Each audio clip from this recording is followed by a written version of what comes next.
All right, here we go. Roger Bonds, welcome back to Vlad TV. Salute, General, salute. Man, the last interview was massive. Yeah, I see. Yeah. People still hit you about that like pretty much every day, huh? Every day. Yeah. Every day. They said, yo, did you get your money for that interview? I said, yeah, we good. We good. That's right. That's right. Well, the trial has started.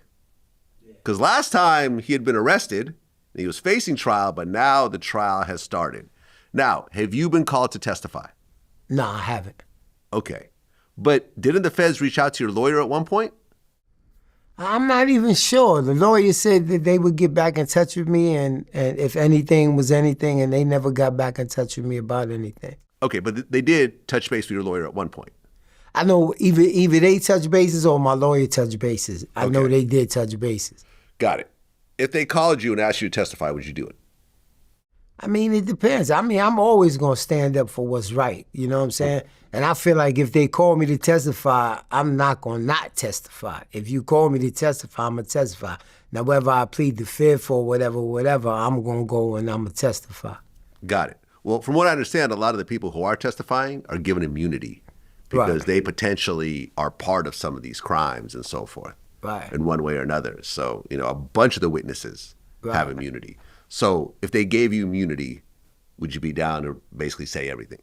I'm going to tell you the truth, man. A lot of these things that they talking about, a lot of stuff that they talking about, like when they talk about D-Rock running in the Suge Knight, when they talk about some of the stuff, I've just by the grace of God was either off that day or either was in New York that day, and I would hear about those things when I got back. So I think it was like, God giving me a blessing not to be there or be a part of it. You know what I'm saying? So, I don't have no problem testifying about what I played a part in because I feel like I was an employee, period. You know what I'm saying? Point blank. That wasn't my man.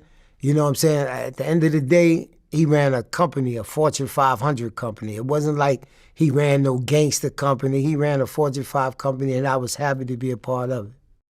I mean, would you say by the end of your time there that you and Puffy were friends? Yeah, I would. I say that. But now when I look back on it, he don't have no friends. You know what I'm saying? And that's a real, like some people be like, nah, because you could think something is something that is really not. You know what I'm saying? And I thought we was friends. I thought at the end of the night, you know what I'm saying, when he'd be like, yo, I am my brother's keeper. At the end of the night, when he say I love you and you say, yo, I love you back. When you part of the streets, you take that to heart. But when you mastered the business, you realize that's part of the business. You know what I'm saying? And I think he mastered the business. He tell you what you want to hear. He tell you how to get the best work out of you, how to push you and everything else. And he knows those type of things is what's going to push you and make you basically do anything that he asks. You know what I'm saying? And, that's how I look at it now. Well, like I said, the trial is starting and Diddy is facing life in prison. Right. He is charged with racketeering, which includes kidnapping. Right. Sex trafficking and transportation to engage in prostitution. He has pleaded not guilty. He was trying to get bail multiple times, at one point putting up as much as $15 million, and he was denied each and every time. A bunch of stuff was seized from his home. Of course, there was all the baby oil and, the dildos, and there was some rope. There was rope that I found and lingerie, but they did find some guns. Right. They found a semi-automatic AR-15 with magazines loaded with bullets. Some of the guns had like red dots on them, like the laser sights, which is not common for these types of rifles. But there's also a couple guns that had the serial numbers scratched off. Right. Why do you think Puff had all those guns, some of which are essentially illegal? You're not allowed to scratch off a serial number. Right. That's a Fed case in and of itself. Right. I almost feel like if this doesn't go through, he'll get a superseding indictment for that gun. Right. Or those couple of guns. Why did Puff have those types of guns around, you think? I don't know, because back in 2012, 2006, 2003. He ain't have none of that shit. He ain't have none of that. So I don't know what happened to maybe the billionaire status got to him, maybe the drugs got to him, maybe the fear got to him. But when you got that type of money, you don't really need to have that type of stuff because you pay people to be around you that's legal to have that type of stuff. So I think it was something mentally wrong with him, yo. Wait, but did Puff have 24-hour security? Yeah, 24 hours. Okay, so once you left, there was someone else to take over. I never left. Yeah, but you have to sleep. That's when he sleep. I sleep when he sleep. So while he's sleeping, there's nobody awake to protect him. Nah, he's behind a gate. He's behind a gate. Every house got gates. Okay. You know what I'm saying? Like when you go to the Miami house, well, where I stayed at was the guest house. So the guest house, my window was right over the gate. So if you ring that bell, my phone would ring. And I could look right out my window and see who's at the front gate. And then I'm going to get on the PA system, yo, such and such is at the front gate, or I'm going to answer it myself. Yo, who's this? Or this says, oh, this might be, let's say for instance, yo, this Dallas, or something like that. Okay, cool, like that. So, you know, there's no way. And even if you in a boat, you could ride up on the house in a boat. You know, that has happened a couple of times. You know what I'm saying? So I had to run out to where the boats or the jet skis is at. You know, it's just some regular random person and some rich person and pulled up on their boat. Yo, I heard this was Puff out. You know, that type of stuff. You know what I'm saying? So it was 24-hour security. I lived there. You know, all the everyday security lived there. You know what I'm saying?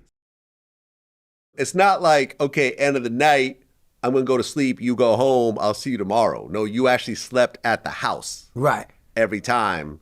Oh, wow. So you never really went home while you were working for Puff?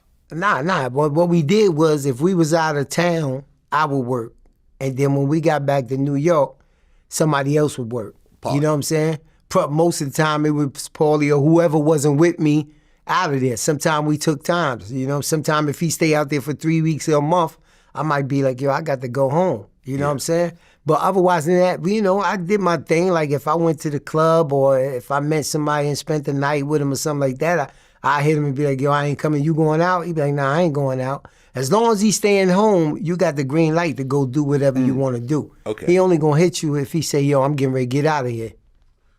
Well, the trial has started, and in the very beginning, the sex workers were called. Well, one sex worker in particular, the Punisher. Oh, yeah. You actually know this guy. He from Harlem. He from Harlem. You know, we all from Harlem. You know, Puff went local. Puff went local. You said you were surprised that he used a local guy for this type of activity. Yeah, because people talk. You know what I'm saying? I'm surprised that, and Punisher must be one of those type of guys that don't talk because we never heard of nothing like that. You know, and he right from 39th Street, 40th Street. So, you know, I'm from 49th Street. I'm from 55th Street. So everybody is around the same way. So not to hear about it, then he really kept his mouth shut about it. That's why I was shocked because back in the days, Punisher had a name. You know what I'm saying? He had a real big name when it came to the stripping and stuff like that. So everybody knew who the Punisher was. So I was surprised he went local. Yeah, he's actually coming here right after you. We're doing an interview with him. Right? Yeah, let's not be here together. You don't want no rumors. Yeah, and he said that right around 2012, he was contacted by Cassie. I guess he had a website called Get Punished. Okay. See, that was 2012. That was when I left, so I never got a chance to see him. Yeah. So basically, she reached out and said her and her husband want to create some sexy scenes. He didn't know who she was. He showed up. Diddy had a veil over his face. Right. And they engaged in sexual activity. She said Cassie seemed very comfortable. Right. You know, she didn't seem like she was forced. You know, they would use huge amounts of baby oil. Right. And Diddy would just have a veil. Yeah, an Astroglide. Diddy would have a veil over his face and be naked from the neck down. Wow. But then after a while, he realized it was Puff. So he said after that, he would just wear a Yankees hat. Okay, so he knew it was him. He knew it was him. Okay. Yeah. And, she said that, he said that basically during after that first encounter, Cassie made it clear she was doing this for Diddy. He said Diddy never act jealous while they were together. They would meet up in high-end hotels. There was a whole bunch of times, I think like 8 to 12 times they would meet up. He must have did his job good. He did his job, I guess. Yeah, 8 to 12 encounters. Diddy would give him directions. He would tell Cassie what to do and so forth. He said he never saw any affection between the two, and he would get about $2,000, for every situation. Okay. He said there was no sexual interaction between him and Diddy. Okay. Diddy just watched and pleasured himself. Well, I definitely know some women that Punisher was with, so I never thought that he went that way. You know what I'm saying? Because I definitely know he was smashing a lot of bras. Well, and he even said that he didn't feel like he was trafficked. He was down to do it. I mean, at the end of the day, you're getting paid to have sex with Cassie. That's not really a bad job. Most of us would do it for free. Yeah. A lot of people would do it for free. Exactly. So, and he even said, he goes, I don't think I'm benefiting the defense or the prosecution. They asked me to come in, so I'm coming in. Did you personally know him? Like, did you guys have conversations and so forth? Nah, we never had no conversations. You just know of him? Yeah. Well, when they showed all the male escorts, there was another guy that you knew. Oh, yeah, Greg. Yeah. Right. So, did you know Greg personally? Yeah. Okay. Yeah. Greg was one of the young dudes that was hanging out in Miami a lot. If I'm not mistaken, he from Miami. Okay. You know what I'm saying? And Puffer hit me and be like, yo, you know Greg? Yeah, I know Greg. Yo, can you get him in the club tonight? All right, I got you. Because I used to have to do what they call advances before Puff comes to the club. Mm-hmm. So he'd be like, yo, can you grab Greg outside? And I used to be like, oh, I ain't know what the tie was between him and Greg, but I ain't really think of it because, yo, this dude is one of them dudes that don't get no hair on his face or nothing like that. And then we talking about 2000 and maybe 8 or 9. You know what I'm saying? So I ain't know how old Greg was. I just knew he was a young dude. And it was a couple of times where we even went like to Atlanta or something like that. And like I said, I would have the adjoining room to Puff and Cassie. But a couple of times it was like, nah, you ain't got that room. Nah, what you mean I ain't got that room? Nah, you down the hall. And I might see Greg. And I'll be like, yo, what the fuck they got going on? But I ain't never really paid no attention to. I seen all the pictures of the escorts last week. And I said, oh shit, there go Greg. This little dude was the escort. And I never knew that though. Yeah, I mean, a lot of wild stuff happened in those rooms. I guess various escorts would pee in Cassie's mouth. Yeah, I heard about that, man. Said she would get like sores in her mouth and stuff like that. And that's crazy because, yo, that was wifey, yo. And when I say wifey, I mean like that was somebody who you felt like, yo, you see them kissing all the time. You see them at the kitchen table. You see like I'm thinking something, like once I read all that stuff and seen all that stuff, I said something mentally wrong with him because I'm not kissing all over her and doing all this other stuff if I know I got her doing this and that. So you just nasty. I mean, when you saw them together, did they both seem in love? I mean, it depends on what you seeing. Yeah, I seen some happy times. Can't nobody say they ain't seen no happy times.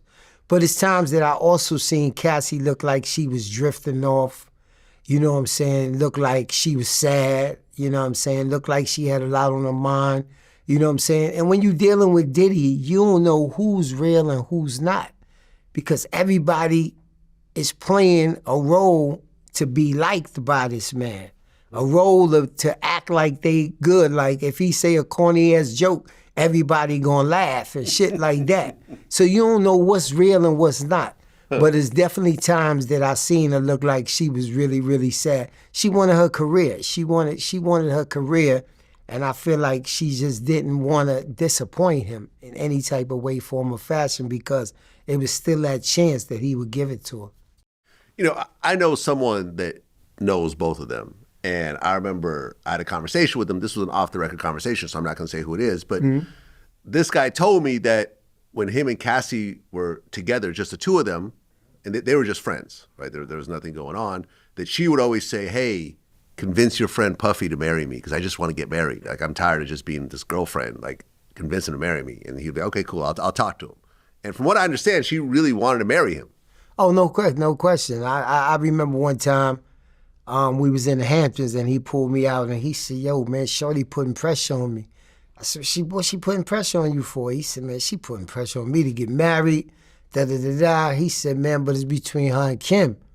You know what I'm saying? And I kept it all the way 100 with him. I said, yo, you been with shorty a long time. You know what I'm saying? You care about shorty? He said, yeah. I said, but you been with Kim a long time too. And she got them kids. You know what I'm saying? I think you should get with Kim. And it was funny because like a week or two later, Cassie said, Barnes, I heard you. And I said, yo, you heard what? She said, yeah, Puff butt dialed me when he asked you that question and you answered him. She said, but I ain't upset. I ain't mad. I understand. And I said, damn, man. I said, damn, this nigga don't do nothing right, man. I said, you know, I kind of felt kind of funny around her after that because she had heard my response, but it was a true response. You know what I'm saying? Was Cassie ever pregnant? I don't know. I heard rumors, you know what I'm saying, around the office that she was. You know what I'm saying? Those type of things was the type of things that she would take care or she would do on a vacation or when you, yo, where Cassie at? Oh, she went away with her girlfriends for a couple of days. So, you know, and I wasn't one to really pry into certain things. So I would, but from what I heard, allegedly she was. And she got an abortion? That's what I heard. Yeah. That's weird because Puff got a gang of kids already. In fact, he had one not too long ago. Yeah. Clearly he doesn't have a vasectomy. You know what I mean? And seems like he likes his kids. No, Takes care of them, loves them, supports them. He's not a deadbeat dad by any stretch of the imagination. So if you're with this girl for this long, why not have your baby? Because you know what you got that girl doing. And in the back of your mind, you can't have no baby by a girl that you got drinking pee and doing all type of shit. You know, and I'm being real with you. Like, you know, some of these other girls, from what I hear, the last baby mother is into the tech world and stuff like that. Kim is already old school. You done been with her forever. You know what I'm saying? Sarah, you done been with forever. Ever, you know what I'm saying? So Cassie was a young girl that you could manipulate and do whatever. So if I could get her pregnant and then tell her that she got to get an abortion and she listened, then I feel like that he was going to do that. Because at the end of the day, I feel like even some of the beatings that she got was a mental thing in his head playing back the things that he had her doing. You know what I'm saying? So I think that was one of the main reasons that he didn't let her have a baby, was because of what he was doing to her. Well, when Cassie took the stand, she gave some really crazy details. And I think the craziest part, which most people talked about, was she would say that dudes would like bust on her chest, and then she would go to Diddy and rub cum on his nipples. Yeah, I heard that. I heard that. Yeah. You know what I said? When I heard that, I said, Puff can never win an argument with a man ever again. Because, you know, if y'all start arguing, all the guy has to say is, well, I didn't rub a dude's cum on my nipples. Yeah. I was saying, how do you respond to that? No, that's what I'm saying. He got to go back to jail now. So I'm saying to myself, like, what is you saying to these dudes back here? How is you looking at them? You still Puff. You know what I'm saying? So, yeah, that was crazy. That was from that. And then she said something about he would make her drink the cum and then go kiss him and do stuff like that. Wait, he did that? Yeah, that's what they said. You know, that's called, I know what that's called. It's called a snowball. Is it? Yeah, if a dude, this is like a porn term. Like, Okay. Not the kind of porn I watch, mind you. Okay. But I've just heard about this before. It's like you know, like cuckold type porn. Okay. Like dudes would come in a girl's mouth and she would like not swallow, then go kiss the cuckold and kind of spit the cum in his mouth. Oh, yeah. That's a thing. A cuckold thing. Okay. Definitely not my thing. Yeah, that's definitely crazy not my right there. thing. I'm trying to identify with the nut on your nipples. What is that doing? I don't know, man. You know? But here's the thing, right? And I've said this. With everyone taking the stand, these are people that were really around Puff. These are escorts. This is Cassie, you know, so forth and so forth. Right. You see all this stuff that's gay-ish, right? Rubbing a dude's cum on your nipples is gay-ish. but no one has said, and then Puffy got head from a dude. Even the Punisher dude said, me and Puffy had no interactions. Right? Cassie could easily have said, yeah, then Diddy got his back blown out by one of the escorts, or, whatever, or the other way around. Right. Nobody has ever said this. Now, he could be doing those things with like a guy that no one knows about, but you're around all the time. Right. Do you think Puffy is gay or bisexual? Or do you think that he just likes this weird shit that kind of like dances around the line of it? I mean, it depends on what you say bisexual is, because I'm definitely going to say all that shit that she said is bisexual. It's bisexual-ish. Okay. And I'm just saying, like, I just think it's different than actually doing something with the man. So you asking me if I think he been penetrated or something? Or he's gotten head from a dude. Because there's been lawsuits that allege this. Right. But right. the thing is, though, right, and because I try to be fair. Right. I'm not just throwing anyone under the bus. Right.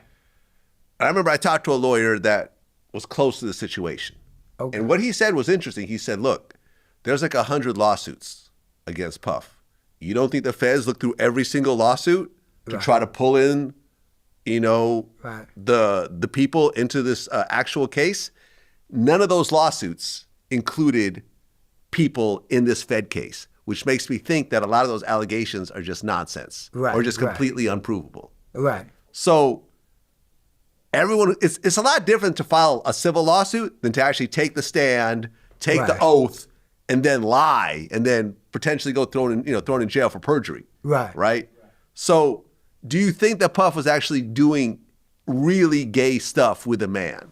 Getting penetrated, getting head from a man, like? Myself, I don't think so, because it's like what you said. I think somebody would step with everybody stepping up the way that they is now. That's what I'm saying. I believe somebody would say, even, and we all know, we all know the bisexual men, we all know the gay men love to scream and tell somebody, yeah, you think you all that, this is what happened. Right. So, you know what I'm saying, for that not to happen, I don't think he was. That's what I'm saying. I think he just I can't even say he's a freak. He's more than a freak. You know what I'm saying? I think he's just weird.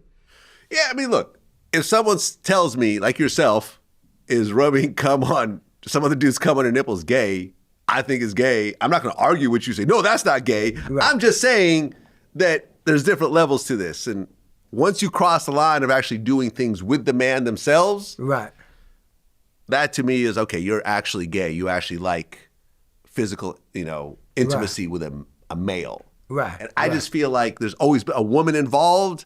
And like the Punisher said, he never did anything with Puff. Puff was just there in the corner. Right. And Cassie said a lot of the stuff that they did in another room.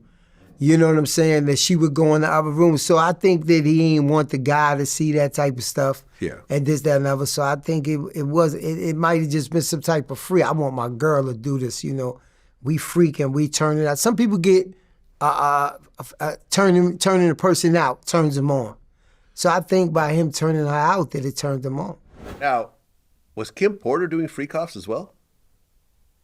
I have no idea, but what I would say is all the evidence, all the hotel runs, because the same thing I did with Cassie, I did with Kim. Oh. You know what I'm saying? I would take them to the hotels. I would, he might hit me and say, yo, can you run and get me some baby oil and some Astroglide from CVS? How would you feel when you're going on baby oil runs? I'm gonna be real with you. How was the most amount of baby oil or Astroglide did you buy at one time? 2 bottles. That's it? 2 bottles. 2 bottles and 2 bottles.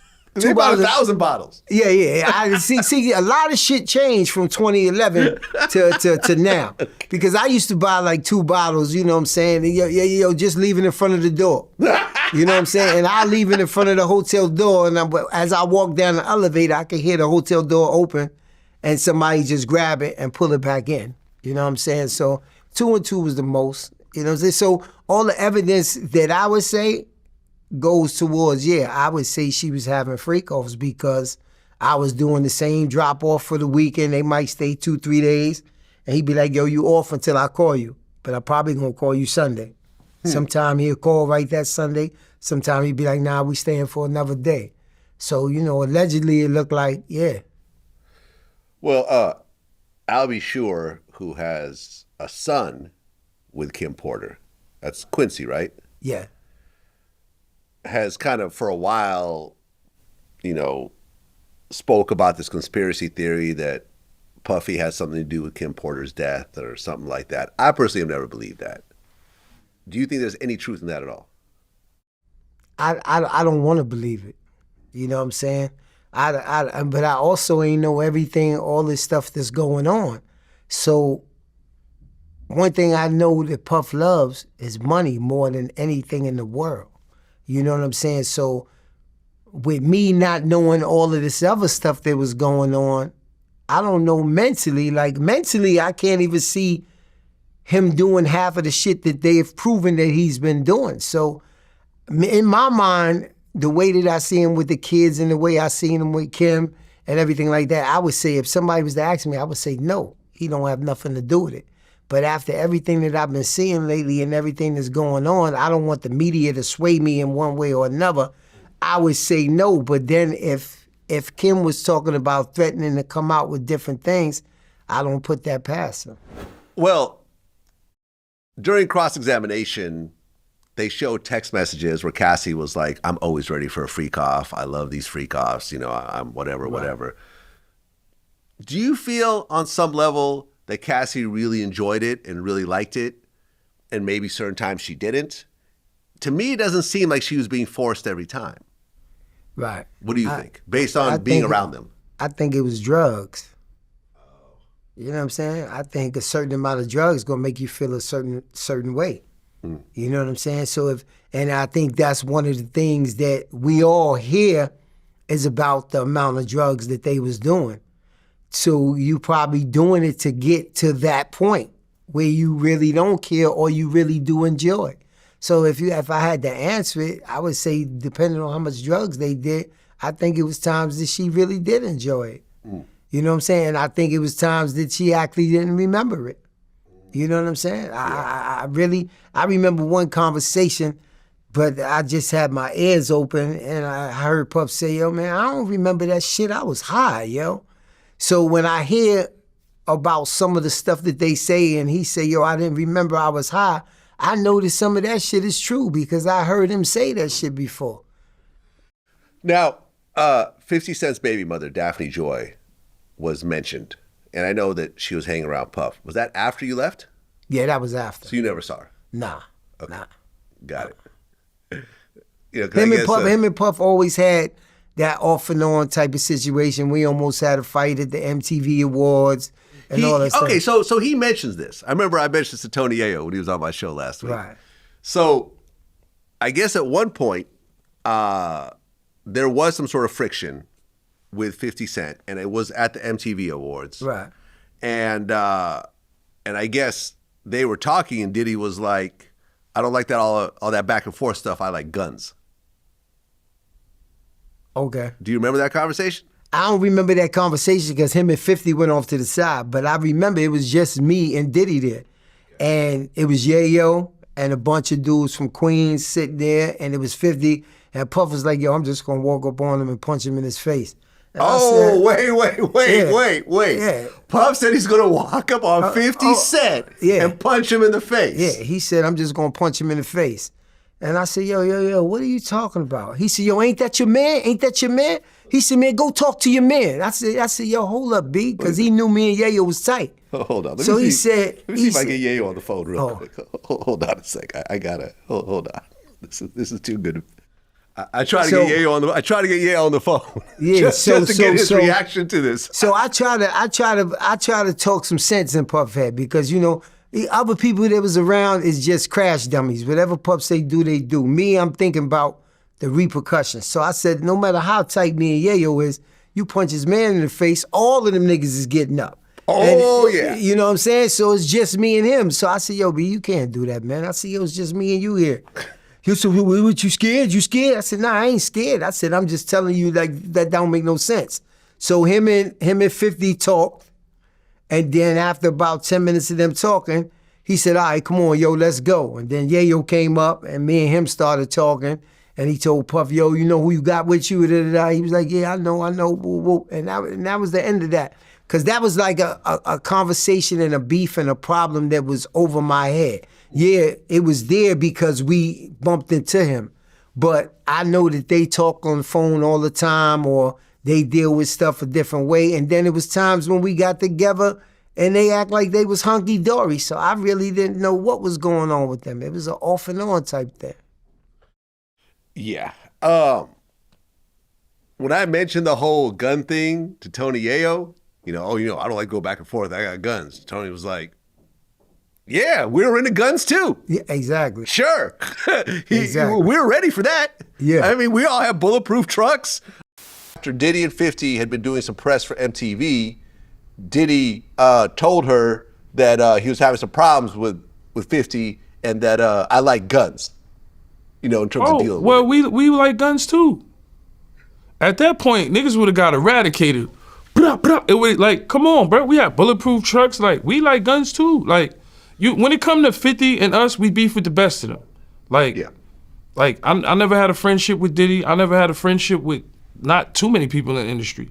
So that's all I know. But at that point, like, in my 20s at that time, and still to now, like, I'm just keeping it real. I don't want to say anything crazy because the internet has been indicting people lately.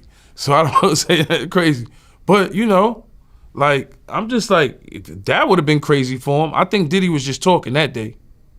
I think he was just talking. I think he just wanted to look good because, come on, bro. No way. I remember how 50 and them used to wear the bulletproof vests on stage? Yeah. And so forth. I remember being in G-Unit offices. This was about maybe 2004 or so. Okay.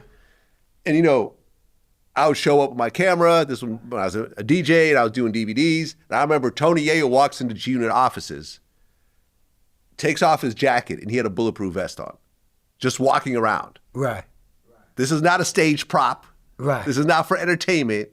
Yayo was really wearing a vest. Right. That's when they was beefing with Jimmy Henchman. With Jimmy Henchman. Because remember, his Bentley got shot up. Right. So Yayo was like, oh, okay.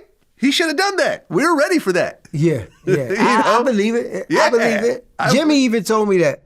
Jimmy even said they not to be played with, Bonds. He said they not to be played with. And hearing that from him was a surprise to me. I mean, look, I know 50. I'm not best friends with him, but we know each other. If Puff would have punched 50 in the face, 50 would have punched him right back. Oh, no question. Like 50's big also. No question. He's like my height, stocky, muscular. And I've seen him get in fights with people. Game. Yeah. Yeah. So what the hell was Puffy thinking saying that? Puff go about, not him, he go about who he got around him. So he felt you were going to handle that whole problem. Yeah, you're going to fight 10 guys by yourself. Yeah, he knew me and Yayo was tight. I guess he thought, Puff, I give that to Puff. When it comes to a fight game, he don't care.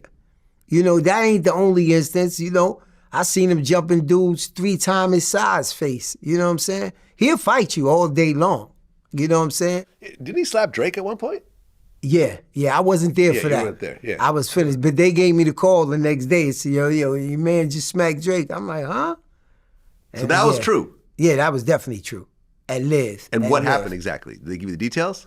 Nah, he said Puff seen him and he banged on his car window and then he jumped out and they was talking and he just smacked him. He smacked him over a record. You know what I'm saying? Yeah, start from the bottom. Yeah. That beat. I guess Puff had that beat first and Drake took it or something. But he said Puff didn't want the beat.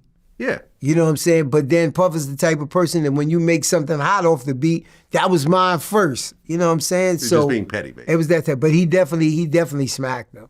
Okay. Diddy's assistant, Capricorn Clark, took the stand. Yeah. I seen Cap. And she went into the whole Kid Cudi story. Right. Now, was Cudi recording with Cassie while you're still there? Nah. So all this happened afterwards? Yeah, this happened afterwards. Well, according to Capricorn, Cassie started to creep around with Kid Cudi behind his back. Capricorn was scared for Cassie, so she got her a burner phone. And at one point, when Cudi was with Cassie, I guess Puff found out about it. So he got Capricorn and his new security, Ruben. Rube, yeah. Rube is D-Rock's little man. Right, he come from Junior Mafia. Exactly. Did you know him personally? Yeah. Okay. Why did he choose Ruben as security for that point? Because he was close to D-Rock and so forth? Well, Rube, he knew Rube from back in Junior Mafia days. But then when D-Rock got out of jail, Rube started coming around all the time. So he started traveling with us when we was out of town, and he was basically one of the security. You know what I'm saying? So Rube was D-Rock man. When D-Rock couldn't make it, Rube would come. So he felt real comfortable with Rube. You know what I'm saying? So him and Rube became close. So when I left at the end of 2011, Rube kind of filled in where I was at. And he became that everyday person. He moved out to LA, everything else. So Rube didn't have a lot of things that I had. Like I had a wife at that time. You know, Rube wasn't married, so his availability was there. He didn't have nothing to run home with. His son was with Christian every day. So it was a reason that he was there. So, you know, Puff finds a way to take advantage of everybody and everything around him. Well, according to Capricorn, when Puffy found out about Kid Cudi, he went and got a gun, got Ruben as security, and got Capricorn and said, we're going to go kill Cudi. Let's go. And I guess he made Capricorn give him the address. Right. So the three of them jumped in the car to go to Kid Cudi's house. Right. Have you ever seen Puff do something this reckless before? I'm just saying, yo, the Puff that I see now wasn't nothing like the person I seen in 2011. You know what I'm saying? Like I said, I don't know if it was drugs. I don't know if it was the billionaire status making him feel like he was untouchable. I don't even know if it was might have been some things that he went through and got away with, so he felt like he was untouchable now. But when he say killing, I'm gonna be 100% honest with you. I think that was a figure of speech of somebody being mad, yo, I'm gonna go kill him, because Puff ain't killing nobody. Well, what about just grabbing a gun and going somewhere? Did Puff ever hold his own guns before? Not when I was around. Yeah. Nah, not when I was around. That seemed a little weird. That almost seemed like Capricorn put a little extra on it. Yeah, but I'm gonna be honest with you. I don't put it past him. Okay. You know what I'm saying? Because it comes a time where you around people and you trying to keep a facade up. So by you trying to keep a facade up, you go outside your body.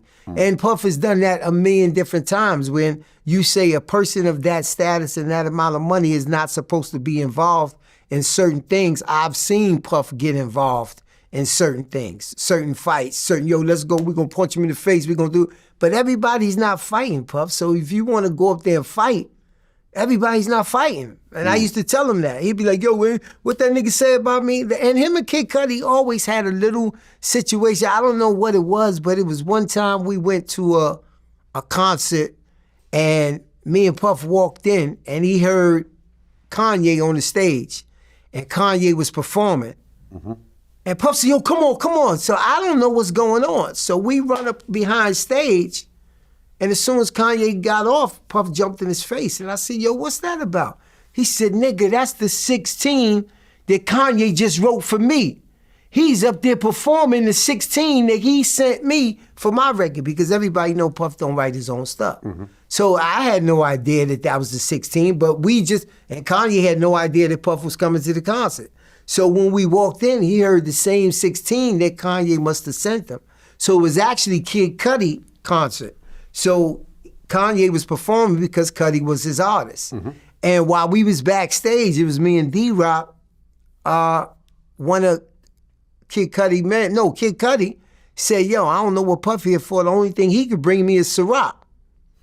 You know what I'm saying? So while we was riding back, D-Rock went and told Puff, yo, B, the nigga was talking shit. He said, yo, so why y'all niggas ain't set it off? He said, yo, Bonds stopped me.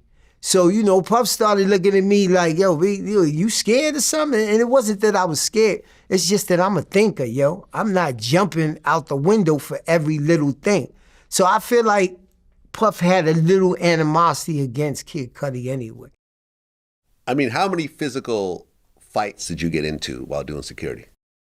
I only got into one physical fight, and that was in Miami in 2005, 2006 at the Super Bowl. Huh.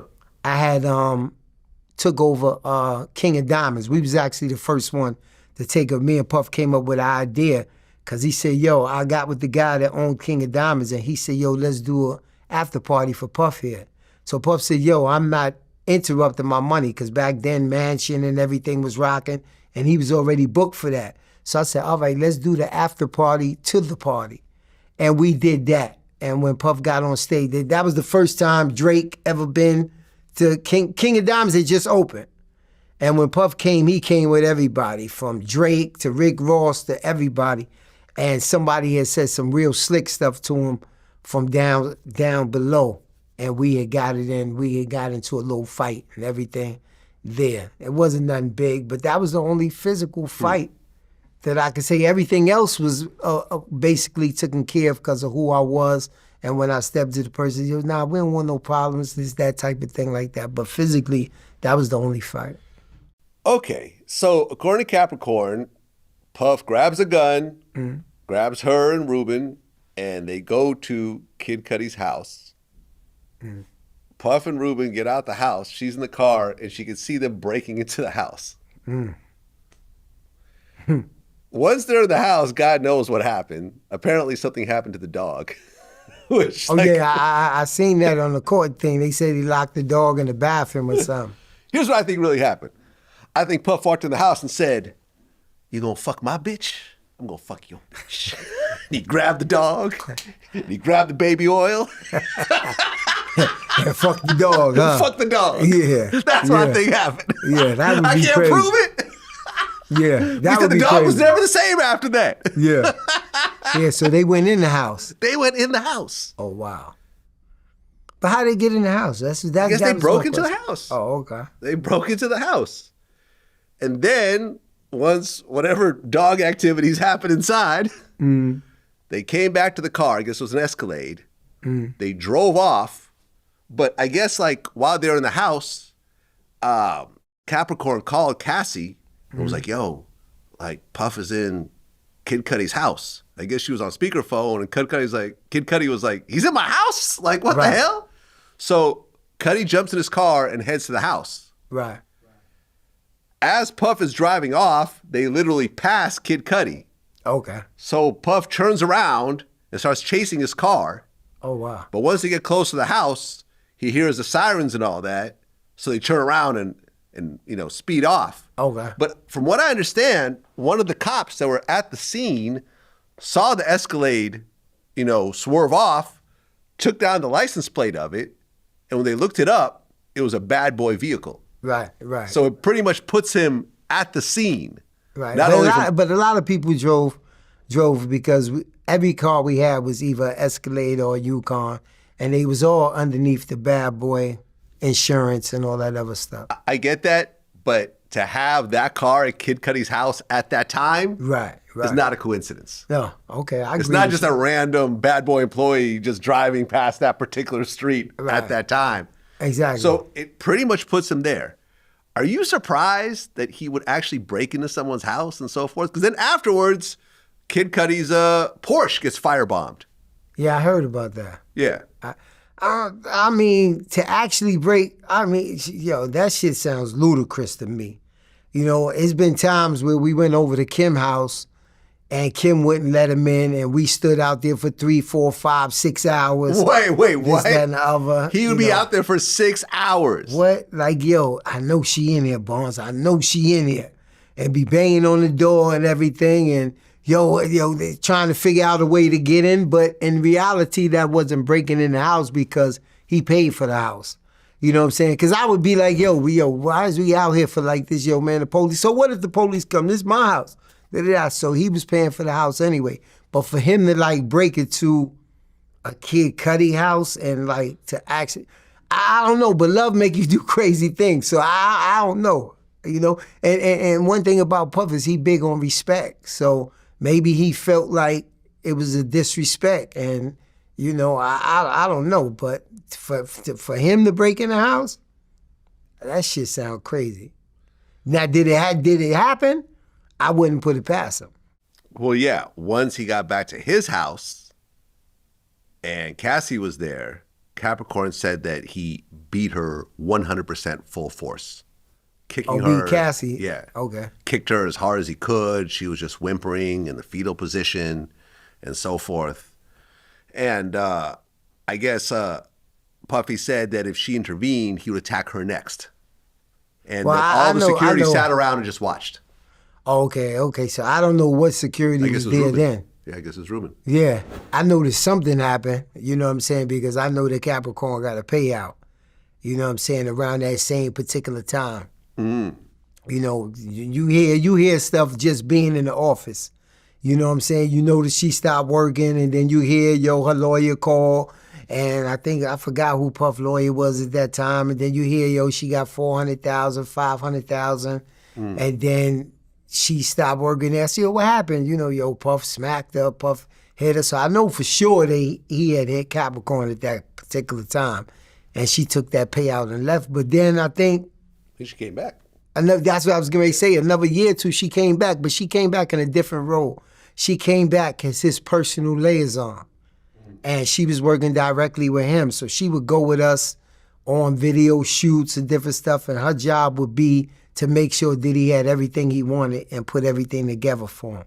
And then she left again after that, over some, it was so crazy because he called me and it was over her asking the chef to cook her some eggs and why did the chef put onions inside the eggs? And then Puff came down and went crazy, and he called me over the mic and said, yo, get her out my house. And he threw all the shit out the house in Miami. And Capricorn said, yo, all I did was ask for some eggs without the onions, Bonds. Da-da-da. I said, yo, you just gotta leave, yo. I said, just leave, da-da-da-da. And I was surprised because when I was listening to some of her stuff, I heard that she came back again in 2016. Right. So I was kind of shocked about that because I had no idea about that. You know what I'm saying? Well, I mean, she also claimed that at one point, some of Puff's jewelry went missing.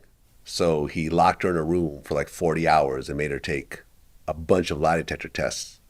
I guess until like 5 days later, when they finally cleared her, it was cool.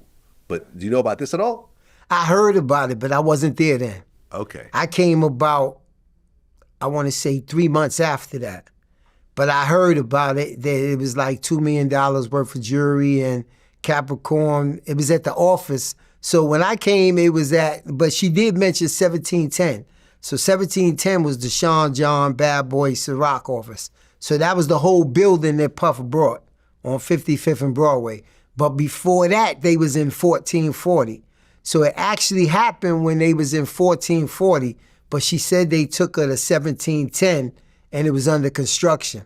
So I heard it through the grapevine of the office and stuff like that, but I wasn't there for that. And that's another reason I say God bless me not to be there for those type things.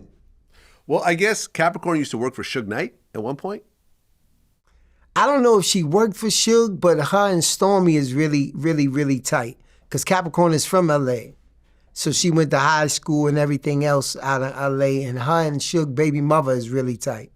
Oh, okay. Yeah. Got it. And she also said that at one point, her and Lauren London were hanging out. Did you ever see Lauren London around? All the time. All the time? Yeah. Really? Okay. Because who was Lauren friends with? Puff? I don't know where the friendship came from, but she used to be with Capricorn all the time. So when you see people with Capricorn all the time, you don't know if they Puff friend or if they Cap friend because that's how tight everybody was. So I started seeing her with Cassie. I seen her with Puff all the time. I never seen her and Puff doing anything personal. You know what I'm saying? It was always in the studio. You know what I'm saying? It was always those type at the house, but all that. But it was never them two alone. It was always Capricorn around or somebody else around. Yeah, I guess part of the testimony was this one time when she was there with Puffy and Lauren London, he was having Cassie do a bunch of tasks in front of them, and he was pointing out how they weren't doing the same type of things. And he said, you know, that's why, and he was saying like, that's why you guys don't have a man like me. You know, he said, let me show you something. You know, he called Cassie over, asked her to sit down, stand up, turn around, turn the other way, walk there, grab that, hand me that, walk back, turn around, go back to the room. He said, yeah, did you see that? You bitches won't do that. That's why you don't have a man. I can see that. I can see that because Puff is a show off. He want to show off. He don't care about making somebody look bad as long as he look good.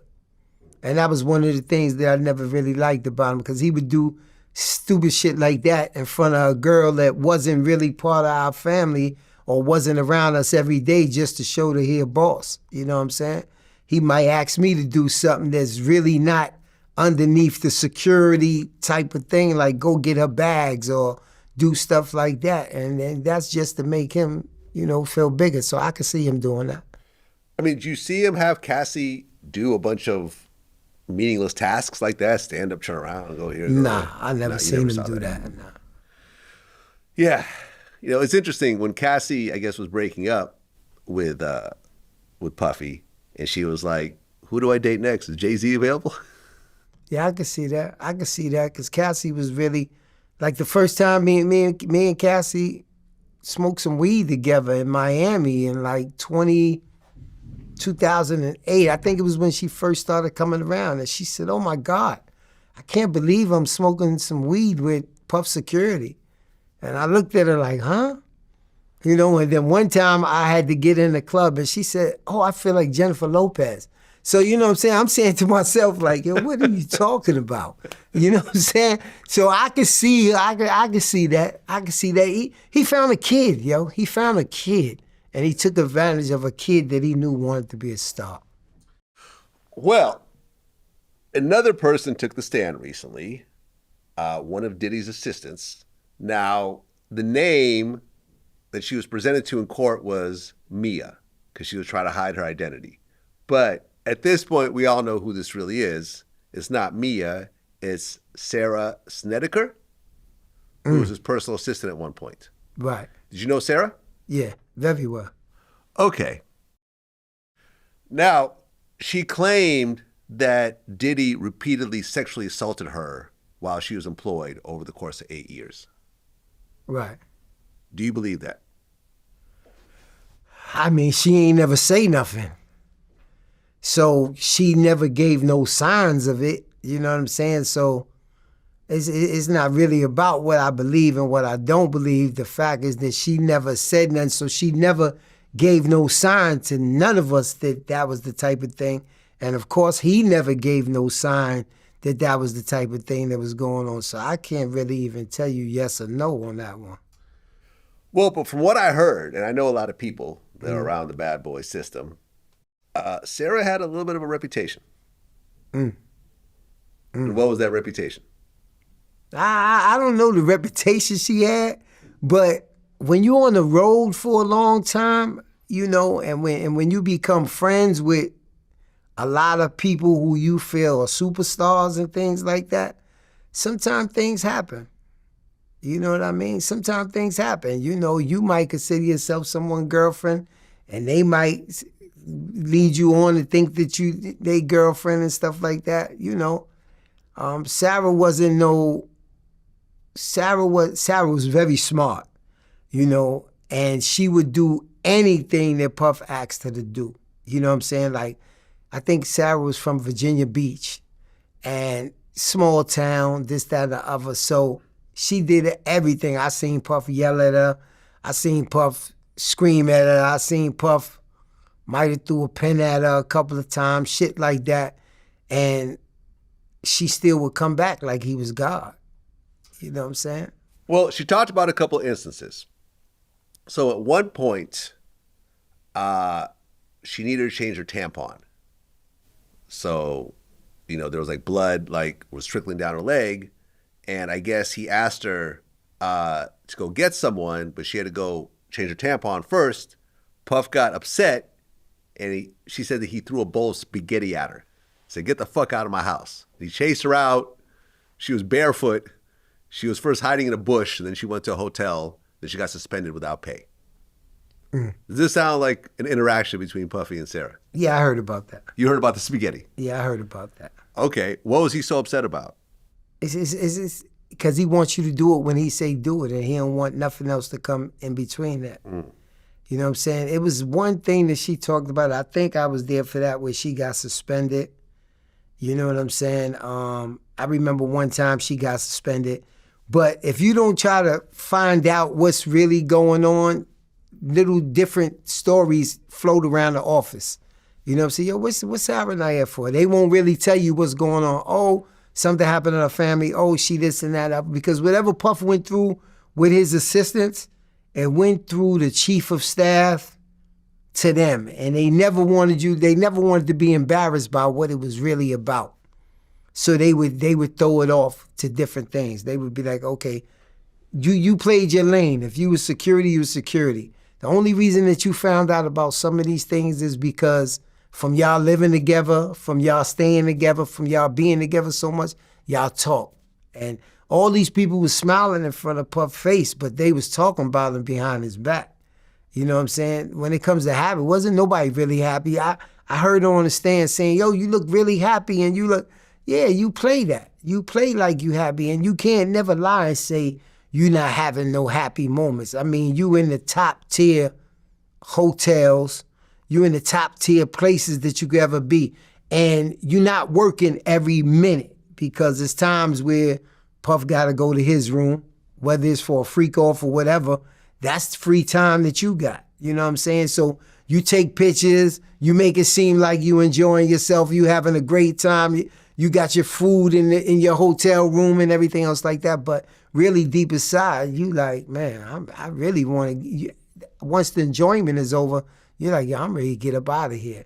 Or you don't show what you're going through as far as mentally. You know what I'm saying? The way he talking to you, the shit he say to you.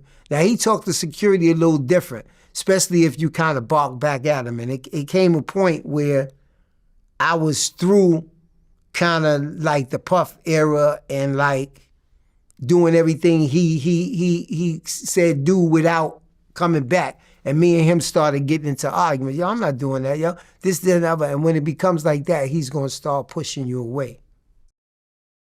Yeah, there's a few instances that she actually referred to. So I guess they went to Burning Man at one point. Were you around for that? I was around, but I never went to Burning Man. You never went to Burning Man. So I guess at Burning Man, you know, when you were off, they're on a big tour bus. They get there, and there was a bunch of drugs that everyone was taking. She thought it was ketamine. And he told her to take some because she was ruining the vibe. She didn't want to take it. You know, she said that it got serious. He got in her face, you know, and basically made her snort a line of the ketamine. She said that people were like falling down the K-hole. They were like, looked like they were going through exorcism and so forth. Did you ever take drugs around Puff? Or did he make any of the security dudes do drugs, or he wanted you guys on point? He ain't make you do nothing. He ain't make you do nothing. If you did something, it was because you wanted to try it or you wanted to stay up. You know what I'm saying? There was times where you would have to stay up 3 days in a row. You know what I'm saying? And you'd be like, damn, I can't go to sleep. How the fuck is they staying up? You know what I'm saying? And you'll try it. You know what I'm saying? I think I might have tried, what the fuck is that? I forget the name of it. Molly? Yeah, I might have tried Molly one time, and I was up for like 48 hours, and I just ain't like the feeling. I just was like, what the fuck? I can't go to sleep. And then when it's time to go to sleep, you can't go to sleep. But I seen how they stay up. But as far as security, we not on the same friendship or the same anything that the assistants would be on, especially when you in a Burning Man, because I would hear stories when they came back from Burning Man, of how Burning Man was and shit they did at Burning Man and stuff like that. But none of the security ever went to Burning Man. Yeah, I've been to Burning Man before. Oh, I mean, it's basically, that was the first time I tried acid. You know, I mean, okay. It's a drug area. Like, you know, it's a place to take drugs. You're in the middle of the desert. Okay. You know, there's no police, there's no nothing. It's just a bunch of dudes and girls getting high and partying and doing what else? You know, whatever else. I mean, there was some other instances. You know, she said that at one point, like, Puff was really angry at Cassie, so they jumped on a paddleboard to try to escape. And they were like out in the ocean, and it was starting to get like choppy, and they're like, okay, do we risk, getting caught in the ocean, or do we risk going back and getting caught by Puff? Right. There was a situation at Prince's house. Okay. You know about this? We've been to Prince's house quite a couple of times. Okay, so around 2011, 2012, so you may or may not have been there, right, depending on the exact date. But I guess that Sarah tried to get Cassie to go to this small party at Prince's house. Right. And I guess Puff told her to stay home, but they sneaked out anyways. Once they got there, Prince was there, he was performing, whatever else, and then Puff walks in. So as soon as they see him, they run. Puff runs after him, catches Cassie, throws her on the ground, and starts to attack her. But then Prince's security comes in and breaks it up. And then Sarah gets suspended without pay after that. That might have been the time that me and Puff, because we went to Prince's house quite a couple of times. Puff had the green light at Prince's house. Like, I would just stay in the living room and he'd be all over the house. The shit was so big, I don't know where he was at. You know what I'm saying? But it was a couple of times we went when he performed. And I do remember an incident that him and Cassie had, and Sarah was there. But those are those type of things where he's not going to come back and talk to you about it. You know what I'm saying? Because I'm in the living room. Like, once you hit Prince's house, it's no longer needed for security. You know what I'm saying? So whatever, me and him went there a couple of times. Him and, I forget the other lady, the actress, went there a couple of times. And it's like, yo, don't be on top of me when I'm at Prince's house. Yo, just go your way, this, that, and the other. But I remember him and Cassie getting into it. You know what I'm saying? I ain't know what part Sarah played in it. But I remember him and Cassie getting into it there at Prince's house. Well, you were there for this. Mm-hmm. And I know someone who was there also. I'm not going to say who it is because it was a private conversation. When Puff dropped Last Train to Paris, and he was dealing with the album rollout, this was mentioned on the stand by Sarah, and it was confirmed by someone who was actually there that I know. So I guess what had happened was Puff, Swizz Beatz, and Sarah were in a trailer. Right. And the internet wasn't working. There was no Wi-Fi. Right. Capricorn was also in the vicinity. Sarah was running around trying to get the Wi-Fi working, and she couldn't get it working. Right. And what the guy I know said he saw was that Puff grabbed the laptop and threw it at Sarah's head as hard as he could, and it barely missed her head. Right. And he said that Capricorn was outside crying in this whole incident. Right. Did you see all this? I didn't see it, but I know about it. You know about it. Yeah. I was there. I was there. I just wasn't in the room with them. I was outside the room. Okay. But they came out and they was talking about it. You know what I'm saying? I remember Capricorn said, "What's it? Yo, your man in there bugging out. Yo, he in there." And then Sarah was just what you call a mental wreck after that. Huh. You know what I'm saying? He didn't hit her. And then his way after that is after he do shit like that, it take him 2 minutes to apologize, and then he might send him to a spa or something like that. And he think it's all forgotten. You know what I'm saying? So he would just buy his way out of those situations. Yeah, he would buy his way out of that. Huh. With the quickness. Yo, you got tomorrow off. Get head to the spa. You know? His thing was about, I seen him make Capricorn cry so many times.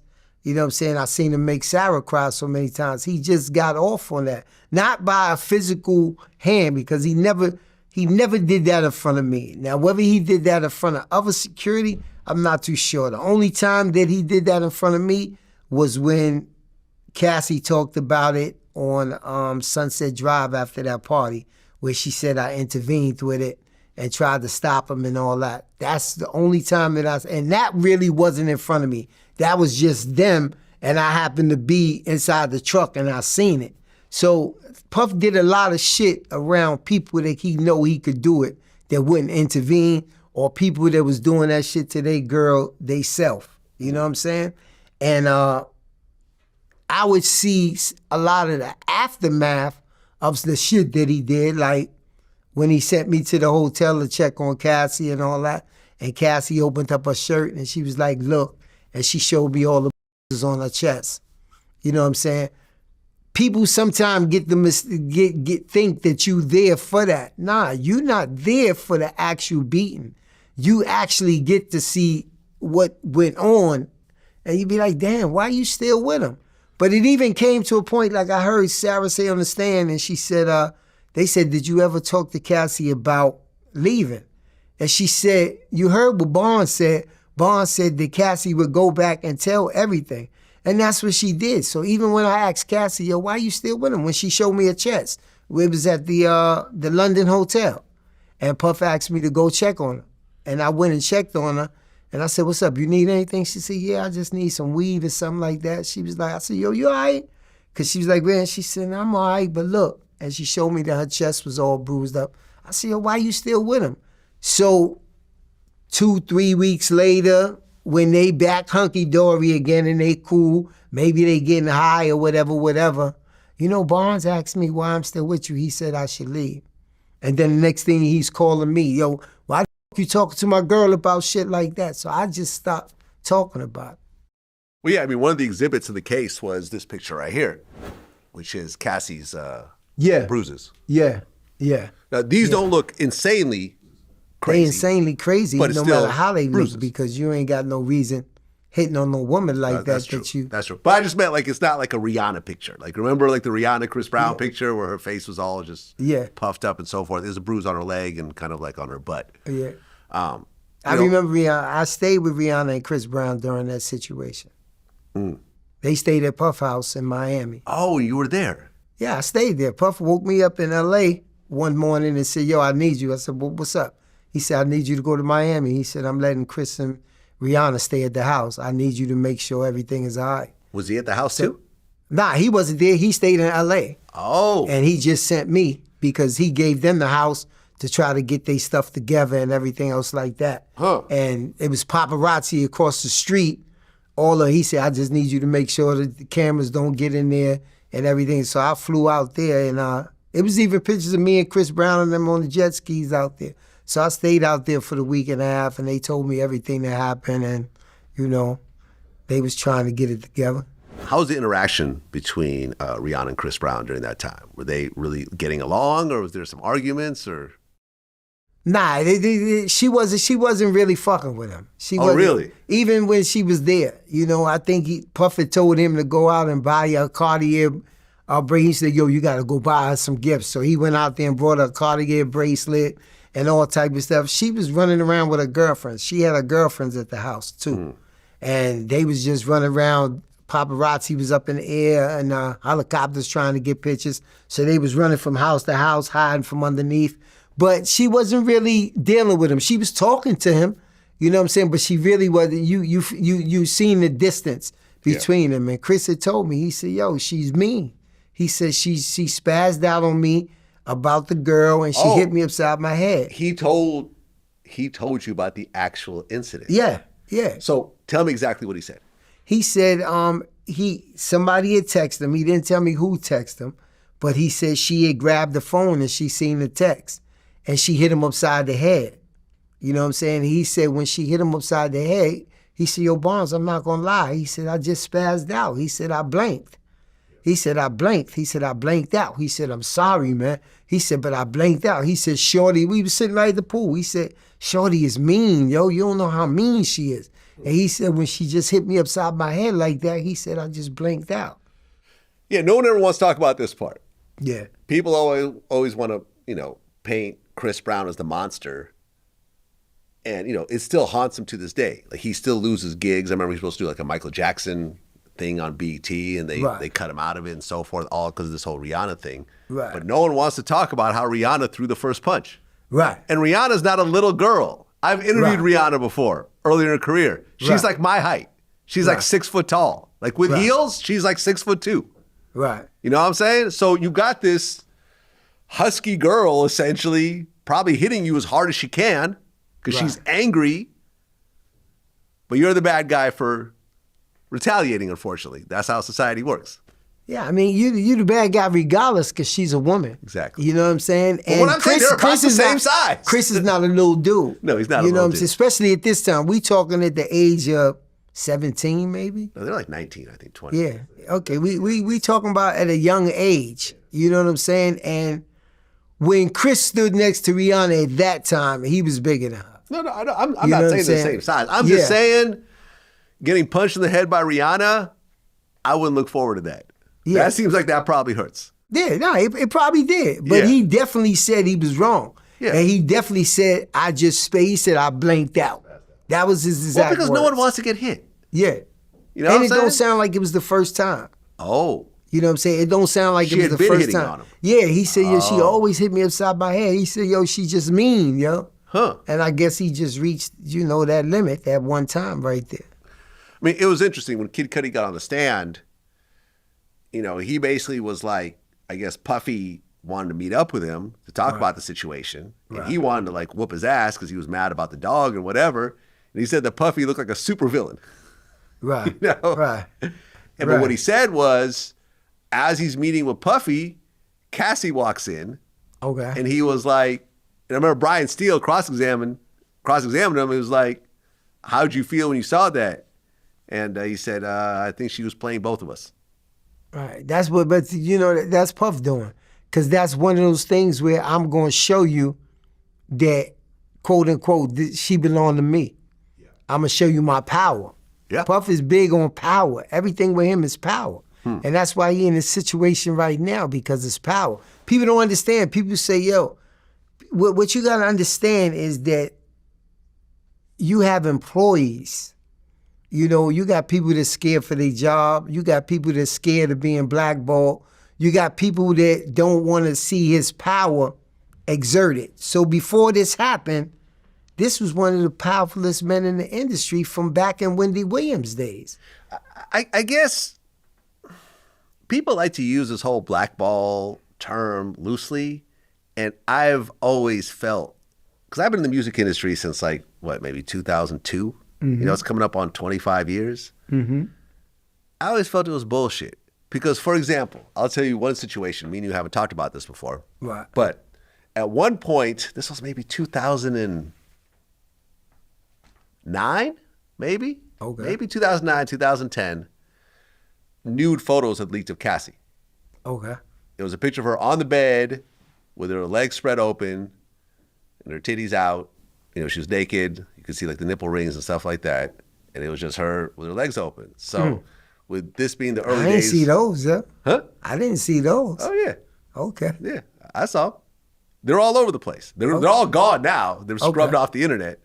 But I was, there weren't too many websites around. It was us, World Star, Now Right, only a couple blogs and so forth. So we posted them. Okay. Right? So. Oh, wow. All right. I'm like, fuck it. We get tons of You views. still got them? Was that? You still got I them? don't think so. Okay. No, I don't think I still have them anymore. Wow. So what happened was, me and Sean Prez have been friends forever, Right. Since my mixtape days. Sean calls me and was like, Puffy wants to talk to you. And I said, no, thanks. He goes, what, you don't want to talk to Puff? He seemed surprised. I'm like, no, because I know what this is about. This is about these pictures. He's going to get on the phone. He's going to yell at me, and I don't take that well. Right. I don't let another man yell at me. Right. You see what I'm saying? And this is what I think this is about to happen. So Right. I don't give a fuck. He can do whatever he wants to do. Exactly. So he goes, all right, well, I'll tell him. An hour later, I get a call from Steve Rifkin. Okay. Who was, the president of SRC Records / Loud Records, Wu-Tang, whatever else. Now, at the time, Vlad TV was located inside of SRC Records at Universal. Okay. They actually gave us office space, so I was sort of like a VP over there, sort of. Okay. Okay. Pretty much. I know Steve, Yeah. Cool dude. So Steve calls me, and he was like, Puffy just yelled at me for the last 30 minutes about this picture on your website. Can you please take it down? Right. I said, sure, Steve, I got you. Because at that point, he basically called my boss. Right. To try to, because he knew I wouldn't take his call. So I couldn't say no to Steve because I had desks at his office. So I had to take it down. Right. But that was what was happening during that time. Right. And I heard that Puff was calling all the blogs personally and threatening him and yelling and whatever else. Right. But my thing was I don't give a shit about Puff. Right. Puff, yes, he has his place in the industry, but he doesn't run everything. Right. Right. If Puff wants to blackball me and say, oh, no bad boy artists on Vlad TV, who gives a shit? There's 10 other labels. There's a million other artists. When people say, oh, we're being blackballed, whatever else, I just feel like it's an excuse. Nah, I think it depends on what part of the industry you in. If you're a personal assistant, him blackballing you will be bigger than if you're a blogger, because if you're a blogger at that particular time, you're supposed to sell what's going to get you the most views. Say even now, the most views, the most hits, the most anything. So people understand that. But when you're a personal assistant and then somebody tell you, yo, they've been spreading my business around, they've been doing, these are things that could kill you. Because when you that type of person, well, why did you leave Puff? That's the first thing they ask you. Why did you leave? Even in security. Oh, they'll call Puff and Puff will say, Yeah. oh, she stole, or she's She foul, did- she's exactly. a liar. I guess, but people will still hire people even, because here's the thing, lots of people don't like Puff. Right. So it's like, okay, fuck him too. But you got a lot of people that don't like Puff, but you got a lot of people that don't want to be his enemy neither. Oh, I see. So by hiring this assistant, you now have a beef Exactly. with Why Puff, you and it's think just more of a Capricorn couldn't headache. find shit? She couldn't find shit because of that. Yeah. You know what I'm saying? Because there's people that's going to need him. It's money talk. Okay. Money I talk. see what you're saying.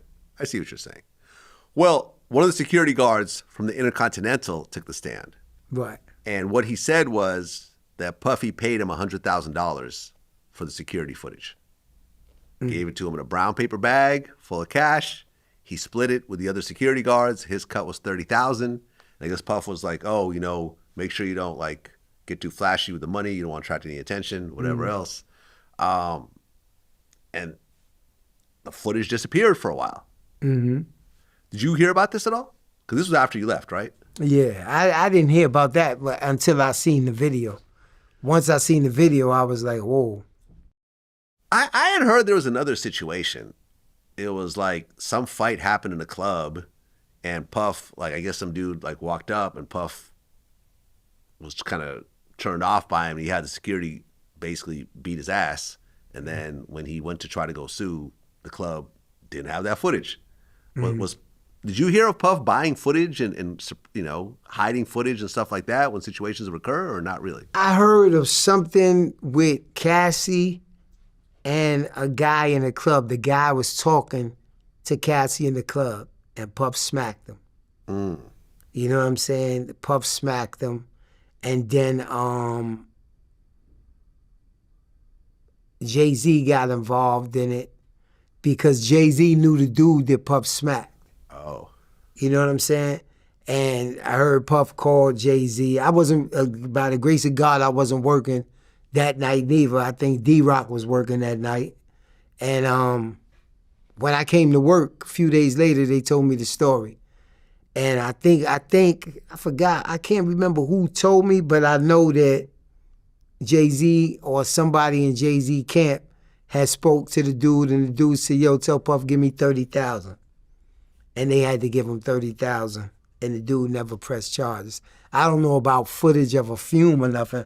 I know the guy himself didn't press no charges for the $30,000, which Puff kept that type of money in his safe. You know what I'm saying? For emergency situations. $100,000 was nothing to be inside the safe. $30,000 was nothing just to be inside the safe like that. Okay, well, another one of Diddy's assistants took the stand, David James, who was Diddy's assistant from 2007 to 2009. And I guess he was actually crying on the stand.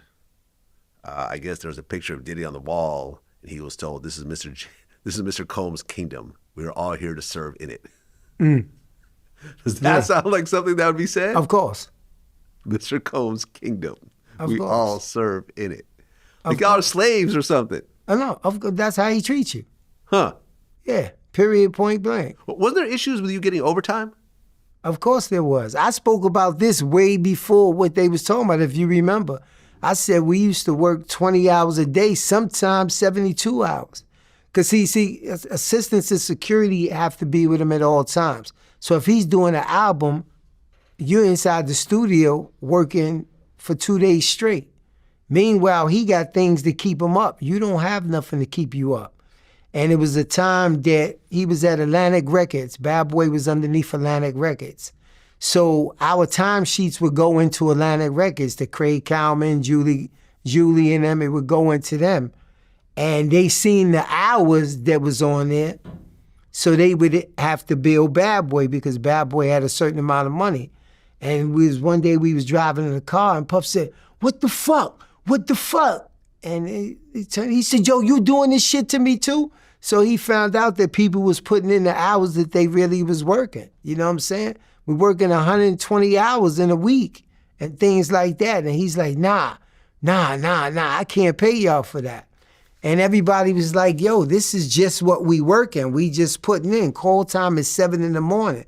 We here until 4 in the morning. We at Bad Boy Studio till 4 in the morning. So what he did with me was the young lady, Tony Fletcher, that was head of finance, and Bad Boy came to me and said, Barnes, either you leave or you change these hours.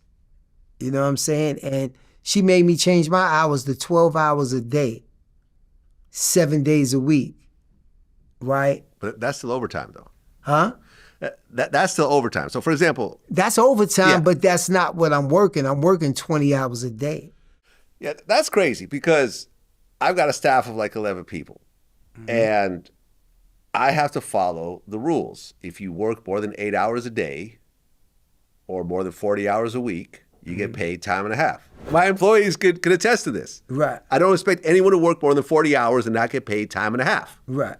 Or else I'm going to deal with the labor department. Right. But he was basically purposely underpaying people? Purposely. Huh. Purposely. Because the hours that he was doing, like even the driver went, he would put in how many hours he rode with Puff Atlantic. He made the driver. He said, yo, I can only pay you, I think it was $65,000.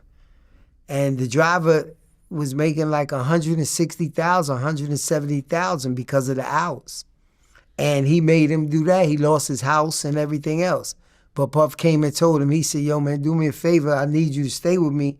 I trust you. He said, but if you just need some money from time to time, just ask me and I'll give it to you out of my pocket. Well, he did that once or twice, but then when the driver needed some more money, he was like, yo, I don't have it. I don't have it. Yeah, it's really interesting how cheap Puffy is considering his net worth. Because, I'd even heard that he was trying to like cut corners with his legal bills and his legal defense. Like I heard that this defense should have cost way more money. There should be way more experts or whatever else. But Puff was like, nah, that's too much. I'm not going to spend that much. And it's like, yo, like your life is on the line right now. You're facing life in prison. But yeah, the cheapness I heard just is a little weird considering how much he's worth. And, oh, no. Down to the point of just, okay, it's cool to be, if you want to be cheap, if you don't want to tip 20%, whatever else, there's nothing illegal. You don't have to tip. Right. But legally, you have to pay people overtime. Right. I am familiar with this. Right. You know what I'm saying? If I told my employees, y'all got to work 60 hours a week and I'm only going to pay you for 40, at some point, one of them's going to get sick of it, go to the labor department, and then I'm going to have a case with the labor department where they're going to go through all my records, and then I'm going to have to pay penalties and fines and so forth. So I've always been very clean about this. Why do you think he was being cheap to his own detriment in a way? Because back at that time, like even when I heard like during Sarah testimony and a couple of other people testimony where it must have came to a point where Labor Department got involved and they figured out how much money they was owed overtime. That never happened when we was there. Because if it would have happened when we was there, I would have got $100,000, $200,000 easy in overtime pay. Money is his love, man. When it comes to Puff is so cheap to the point where we was on the Last Train to Paris tour. And security makes extra money doing little things. You might get a certain amount of passes, a certain amount of tickets every concert. So, you get somebody, because you can't do it, you get somebody to stand out there and scalp the tickets for you. He wants part that's of how you that. guys would make extra money? That's how we had to make extra money. Wow, you you know guys had to scrape. Oh yeah, we got 20 extra tickets for this concert in Germany and London. So now you find somebody else that can stand out there and say, yo, you take half, you give me half. That's crazy. Blah, blah, blah. We're going to sell these tickets for X amount. Wow. But after the tour is over, Puff wants to know how much money you made off the extra tickets because he wants his percentage. Oh, okay. You know what I'm saying? And That's this is crazy. This is real shit. Like, wow. You know what I'm saying? That's why I used to get so upset when he talk about, yo, I pay this, I pay this, I pay that. You don't pay shit. You don't pay nobody. Yeah, I remember I was watching an interview the other day with the Breakfast Club when Shine was on there. Mm-hmm. And I guess when Shine got out and they were hanging out a little bit. I guess they were out in Paris. And he had seen Puff spend $500,000 on Cassie.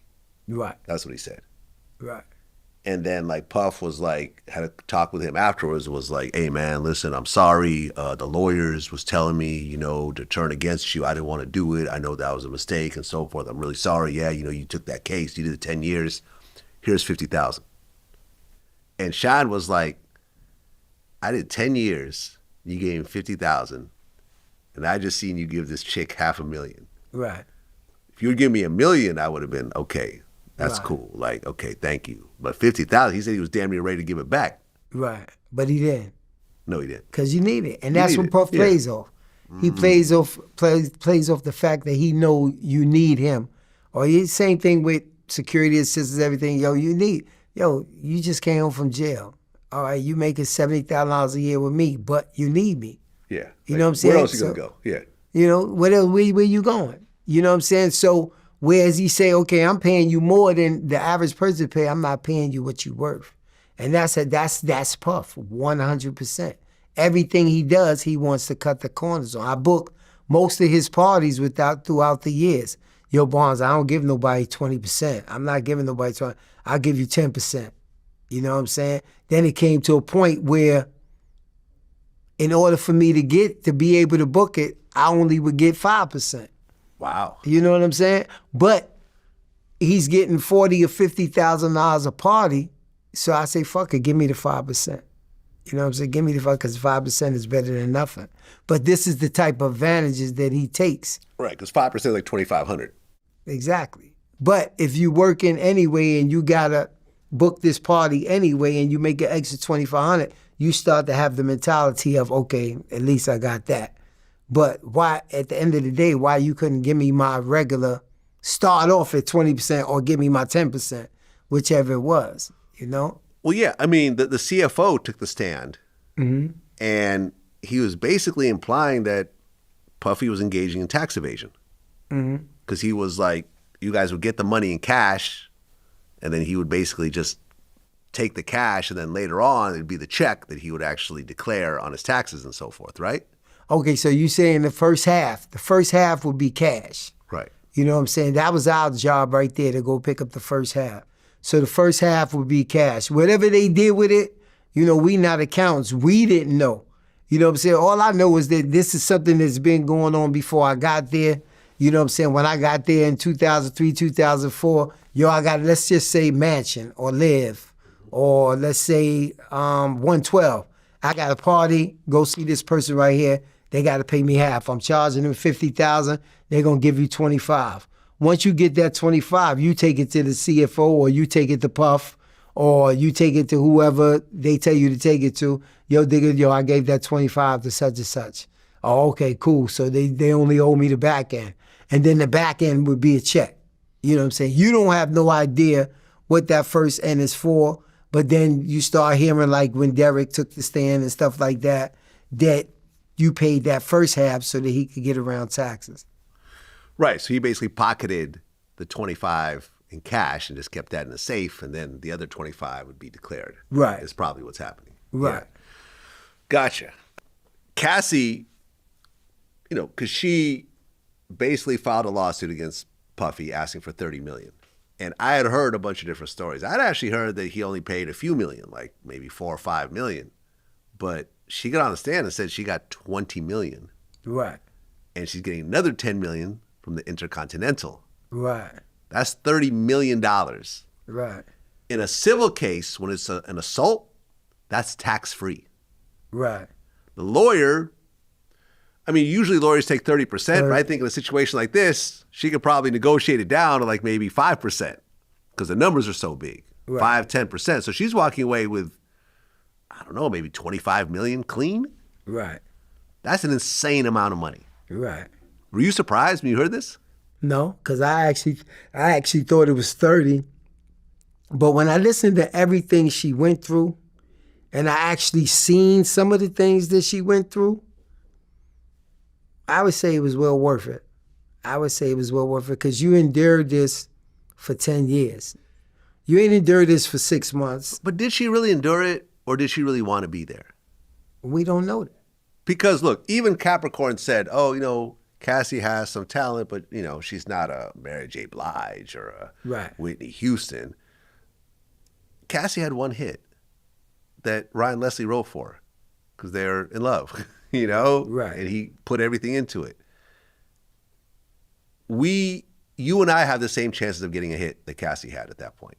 Right. You could get in the booth with the right beat and the right writer at the right time, and you could have a hit record. So could I. Now, having 5, 6 hit records is what, this is where the Mary J. Bliges and the Mariah Careys come in. But she had one hit record, and from what I understood, I forgot who took the stand. It might have been Capricorn, where she said for like a few years, and I've heard this from people at Bad Boy, that Cassie was a top priority at Bad Boy Records. Did you personally see that? I was there from the day that Cassie came into Puff of Life, and I'm going to say this. Do you remember Mary J. when Mary J. first came out? Yeah. Everybody said she couldn't sing. I don't remember that. Everybody said Mary J. couldn't sing live. Okay. Okay. Oh, live, you mean? Okay. Right. All right. Everybody said that. But Mary J. got into being Mary J. Yeah. So I listened to Cassie on her first record, and I say, given the time and everything like that, what she would have became, I can't say. You know what I'm saying? But she had the chance to become that more than anyone else at that talent level because she was sleeping with the boss. Right, but you're sleeping with somebody who don't really want you to make it.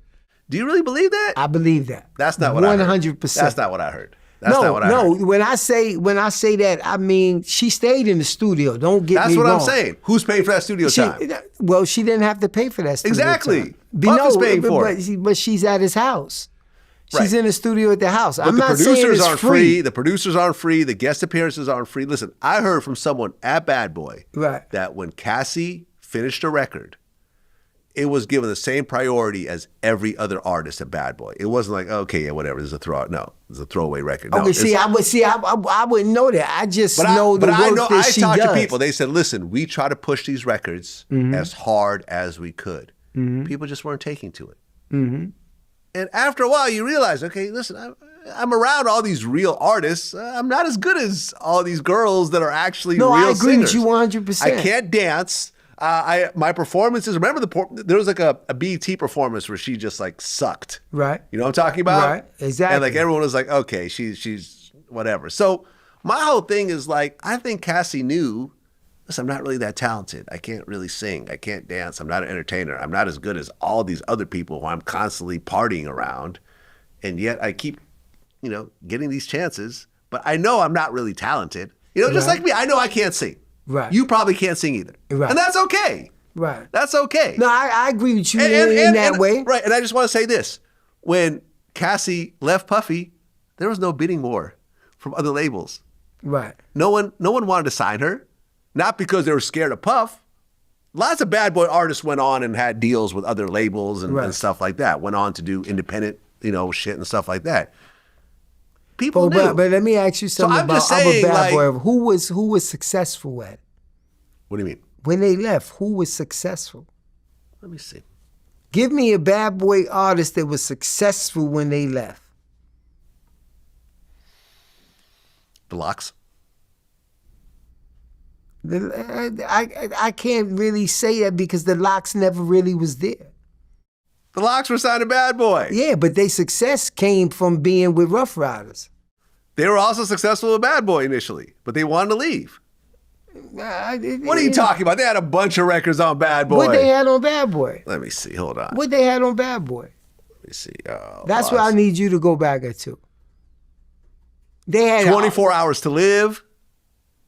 Remember the record with DMX? Okay, with DMX. But look who was with it. It was Black Rob. It was okay, DMX. Hold on. Money, Power, Respect. Okay. That was a big song. Okay. Wasn't it? Yeah, Money, Power, Respect. That's all you gonna find under If You Think I'm Jiggy. Come on. Now you talking about whole day. Come on. You're right. Money, Power, Respect was the only like big song on Bad Boy. But they were with Bad Boy. They left. They got bigger. Right. And they got bigger because they went where they wanted to go and where the fit was at. Let's see. Lil' Kim was never really signed to Bad Boy, but she was managed by Puff. So you could kind of... Right. I think Mace, well, I see where you're going with this. Yeah. I see where you're going with this. Mace had Carl a little Thomas, bit of success. no. Carl Thomas, not Total, really. no. Yeah. 112, no. Yeah, I think I'm wrong in this. I think you actually got me on this. Yeah. I'm looking, Sherry Dennis, Yeah. Danity Kane, Craig Mack. He just faded off into oblivion. Black Rob. Exactly. What's his name? Who went to prison for the murder? Loon? No, not Loon. G-Dep. G-Dep, Yeah, right. He fell off the wagon. Right. Young Jock. He Come did other on. stuff, but it wasn't No, never to that. They never rose music-wise. to that Yeah, height it didn't. again. It didn't match the Bad Boys' success. Exactly. Mario Winans. Well, okay, hold on. I mean, Jeezy was technically signed to Bad Boy at one point. Never. Boys in the Hood. Never. Boys in the Hood. Boys in the Hood was signed to Bad Bad Boy Boy. South. Still Bad Boy. Okay. But they ain't have. But he had nothing to do with their marketing or anything else like that. No, I mean, I'm Day 26. Yeah, I mean, B5. Yeah. Yeah, I see where you're going with this. I see You know where what you're I'm going. saying? Once you leave Bad Boy, it pretty much it's all downhill flutters from out. there. Yeah, it's all downhill, unfortunately.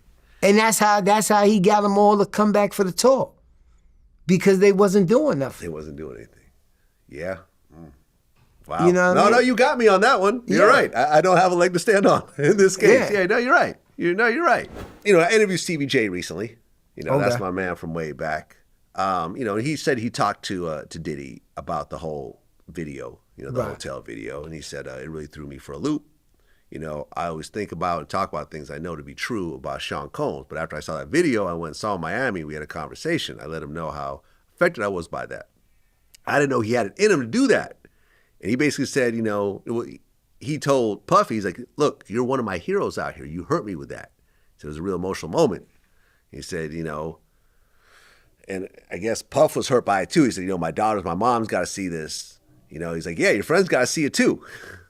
I don't believe that. What do you mean? I don't believe he was hurt by that. That Stevie was hurt by I it? believe Stevie might have been hurt, but Yeah, I that's don't what I'm believe saying. Puff was like that, because maybe the kids seen it, but everybody's seen it before. It ain't like that 2016 thing just came about, but everybody knows how you are. You know what I'm saying? Everybody, and I left in 2012. So for you to still be doing, and you seen what Cassie said she went through when I was there.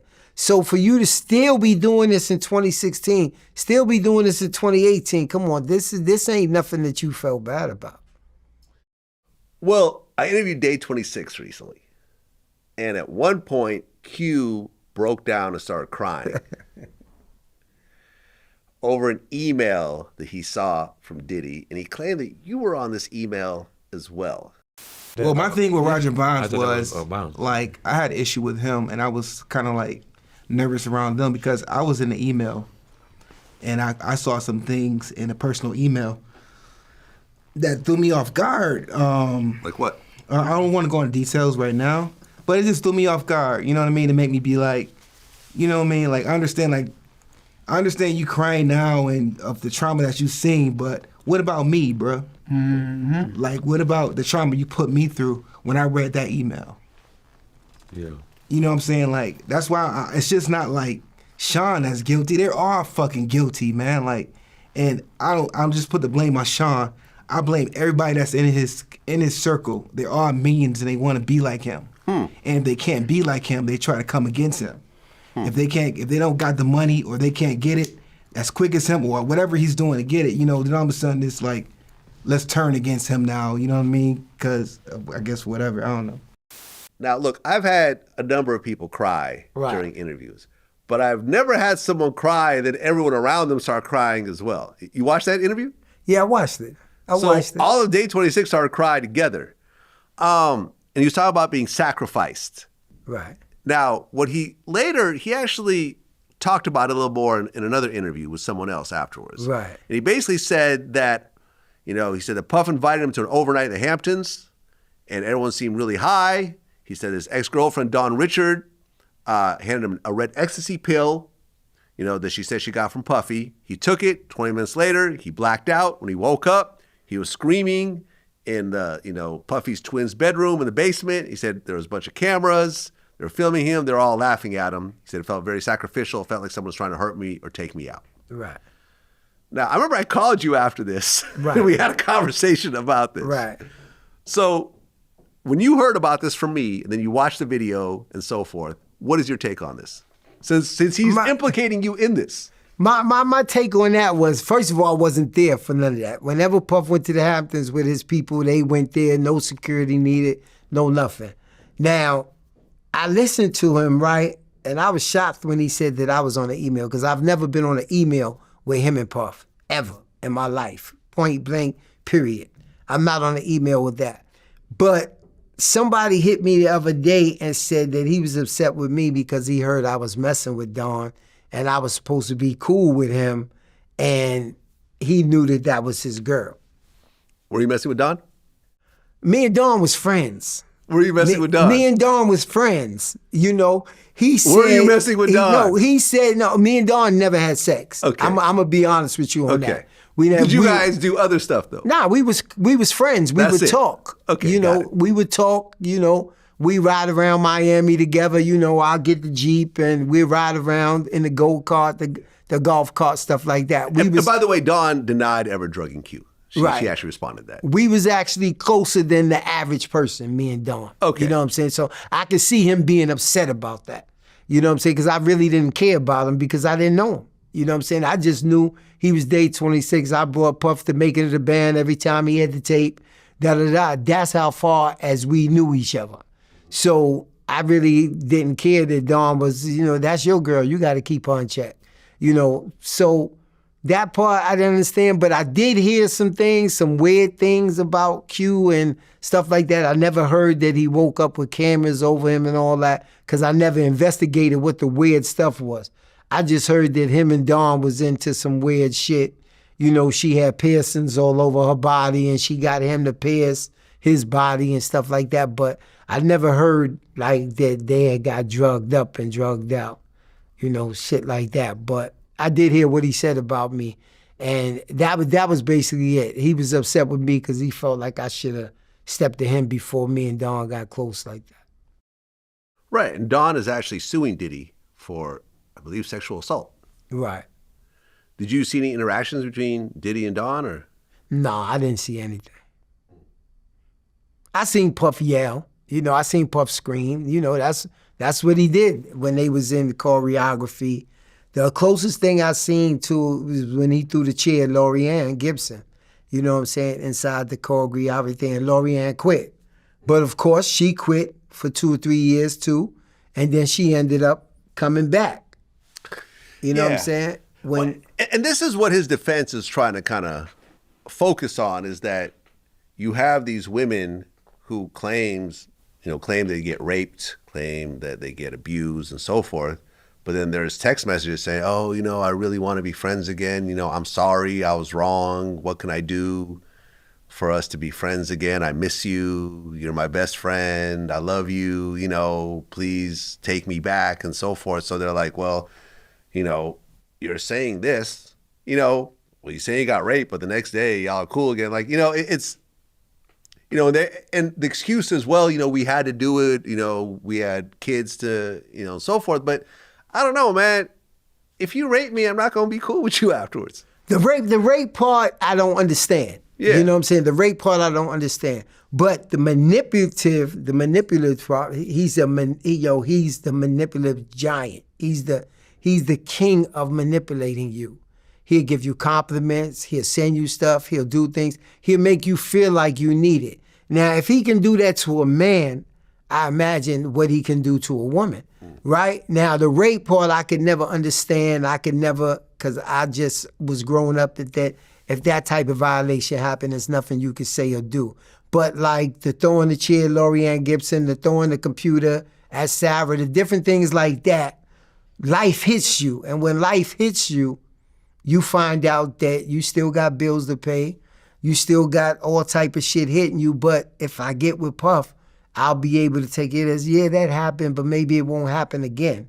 You know what I'm saying? So that part I believe in. Like when Lorianne left for 2-3 years, her gigs wasn't as hot. And like it's like Puff is the king of knowing that I'm not gonna pay you top dollar, but I'm consistently gonna keep you working. And people start to overlook what they're getting paid for consistently working. The same way I took 5%, but at this particular time, Puff is getting booked. 5% of Super Bowl weekend is $100,000 a day. That's 3 days. That's $300,000 at one time.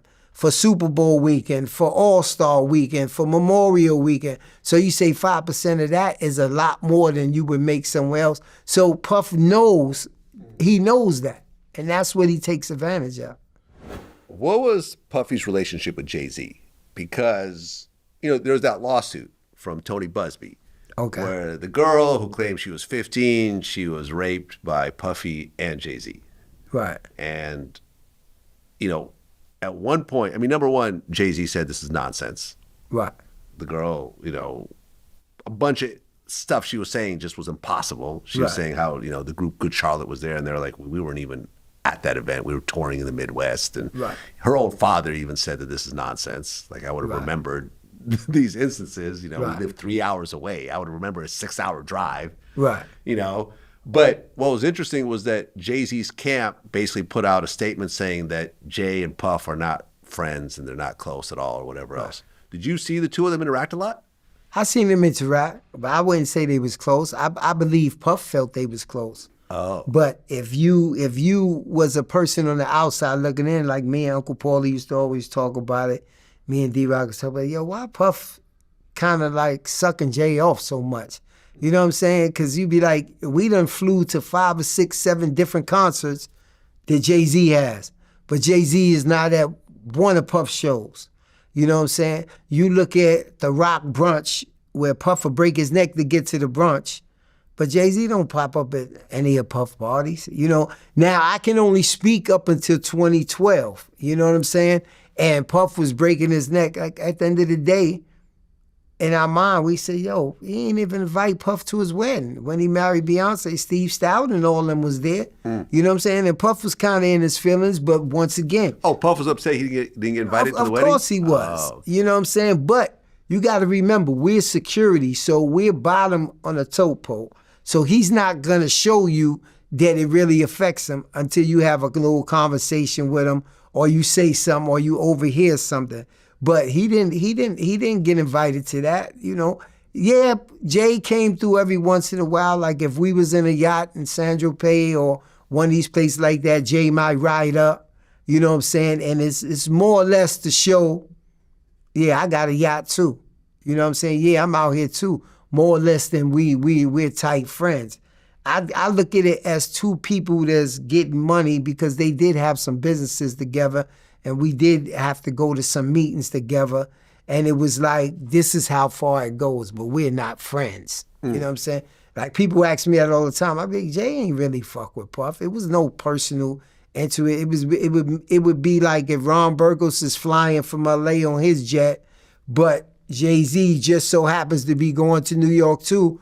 We all end up on the jet flying back, those type of things, but nothing to go out his way and say, if we in a club, you might be downtown at bed or something like that, Jay-Z might be there, so they end up at the same table, you know what I'm saying? And it was times where I listen to the records now where Jay-Z said, yo, why should I drink Ciroc when why should I drink Grey Goose when Puff got Ciroc?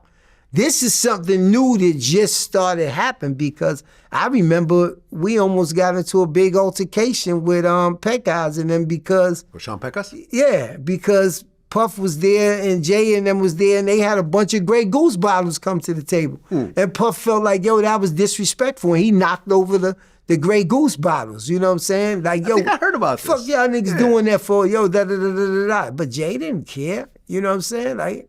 and Pecos came back to the house and explained to self, da-da-da-da-da. I was eavesdropping and airdropping, because like I said, Puff is always ready to fight. You know what I'm saying? But, Emery had just came home and this, that, and the other like that, and they ordered Grey Goose bottles. Now, why you got 10 Grey Goose bottles coming to the table if I'm right here at the table and I got Ciroc? So there's a lot of different things that don't add up that they show you. You know what I'm saying? If you listen to one of Jay-Z records where he said yo, I'm sorry, homie, I had to do it at the beginning of his record, you wouldn't know that that's the same beat that Puff sent to Jay-Z to do his record. But if you listen to The Last Train to Paris, you hear the same beat on one of Puff records. Jay turned around and did a record off of the same beat. You didn't see him run up on Jay and smack Jay and this, that, and other. You wouldn't know the subliminal shit unless you're there. So when he said, yo, I'm sorry, homie, I had to do it, he's actually talking to Puff because it's the same beat of the record that you asked me to make for you. You know what I'm saying? So it's little things, if you're on the inside, you'll know that they're not that close. Well, Gene Deal, who I've interviewed before, and I have said some of the stuff he says is true, some of the stuff I feel has been made up. Were you there when Gene Deal was there? No, I wasn't there when Gene. Gene was before me. Gene was in the Kim Porter, the Misa days. Okay. But you guys have discussed Gene Deal. Yeah. How did those discussions go? Meaning you and Puff. I mean, those discussions, it wasn't never just me and Puff. It was us and security, this, that, and the other. You know what I'm saying? It was like, yo, man, y'all ain't seen Gene? And in reality, we did see Gene. We all from Harlem. But Puff wasn't running around Harlem like that. So me and Paulie and them would never tell him when we seen Gene. You know what I'm saying? Because we ain't really give a fuck. You know what I'm saying? But he was like, yo, if y'all see Gene, I'm telling y'all, man, somebody better punch him in the face. Somebody better do something to him, man. He out here doing this, that. And we'd be like, all right. Okay, so when was this? Because was Gene doing interviews at this point? Yeah, we talking like 2008, 2009. Gene was spreading the word. You know, Gene was always bad-mouthing Gene. Wait, hold on. Vlad TV started in 2008, 2009. YouTube was really early. No, he wasn't doing YouTube and stuff. He was going around talking a lot of shit. And we all from Harlem. So he was just talking a lot of shit. And it's a small, Harlem is small. So what was Gene Deal saying during that time? What did you hear? He basically was talking about Puff fighting women, hitting women, shit that was going on with him and Kim. Puff being gay, you know, shit with him and Usher and shit like that. He was talking the same shit that he's talking now on a major scale, but he was spreading it around Harlem. Okay. So it was basically a thing where, yo, if y'all see that nigga, man, I'm telling y'all better hear he got hands put on him, this, that, and the other. But we seen him, you know what I'm saying? But we still living in Harlem. He's not living in Harlem. We still living there, so we're bumping to him. You know, we're bumping to him at the bank. It was a couple of times we bumped into him in the street. This, that. We ain't had no real beef with him, but we would act like it when we was around Puff because that's what he want to hear. You know what I'm saying? Okay, but Puff was never with you guys when you guys saw Gene Deal. Nah, so never. So you guys were just That's why we just was like, nah, we ain't seen him. Huh. Same thing with Mark Curry. You know what I'm saying? Right. Yo, Mark Curry was running his mouth about Puff. He had the book out since 2009, 2010. So I'm telling Dancing y'all. with the Devil, I think. Yeah. If y'all see him, y'all better put hands on him, this, that, and the other. When Uncle Paulie said he seen Mark, he said he seen him, he closed the door and he locked the door and everything. It was him and some other security dudes. And he asked Mark, he said, yo, why you doing this, yo? He said, man, I got to take care of my family. And Paul told him, okay, that's all I wanted to hear, yo. He ain't tell Puff about it. You know what I'm saying?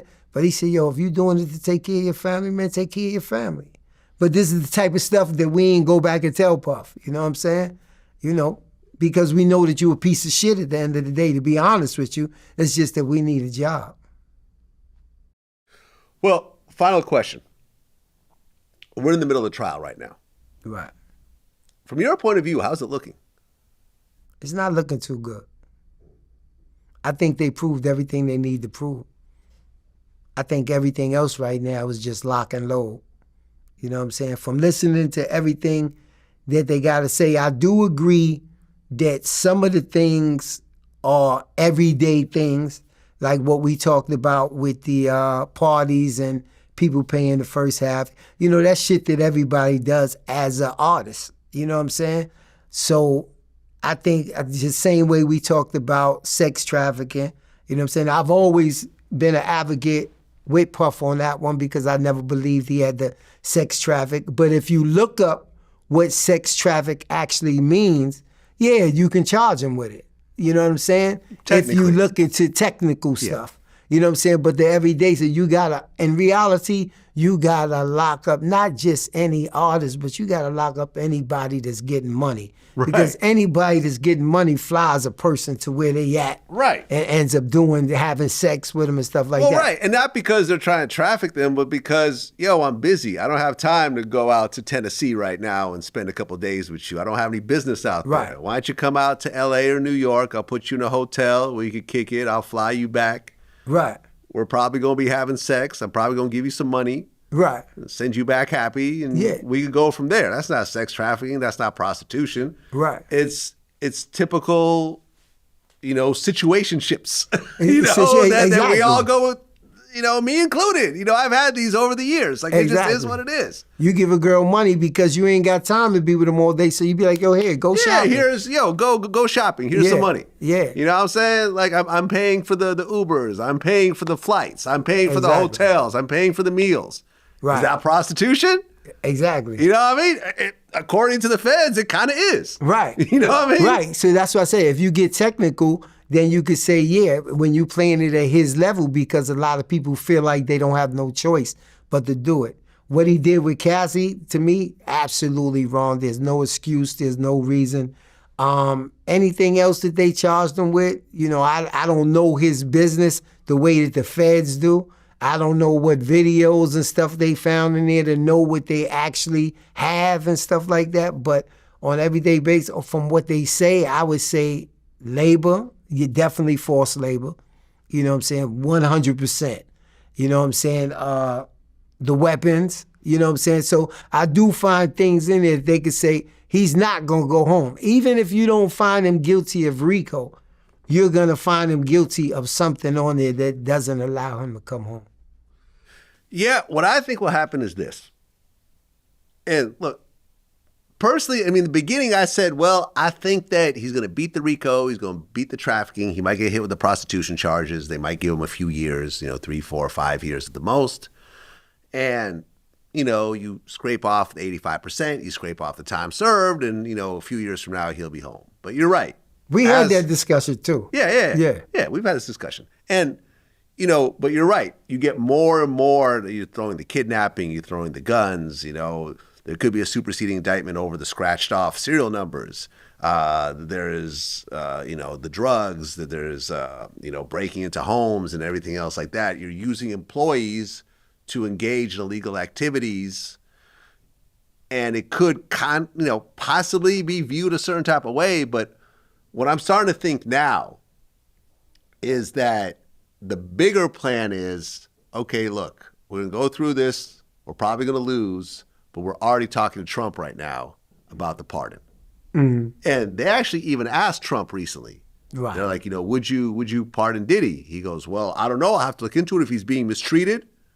What does that mean? Mistreated. I used to go to Trump office with Puff all the time. Really? And how many times have you been with Trump and Puffy? 5 times. 5 times? At least 5 times. At least 5 times. The same guy that's his head of security now, the bald-headed, tall, Caucasian guy, that always runs to him when something is up there. Me and him used to sit down in front of the office and talk. You know what I'm saying? He's like, yo, how's Puffy, man? How's it?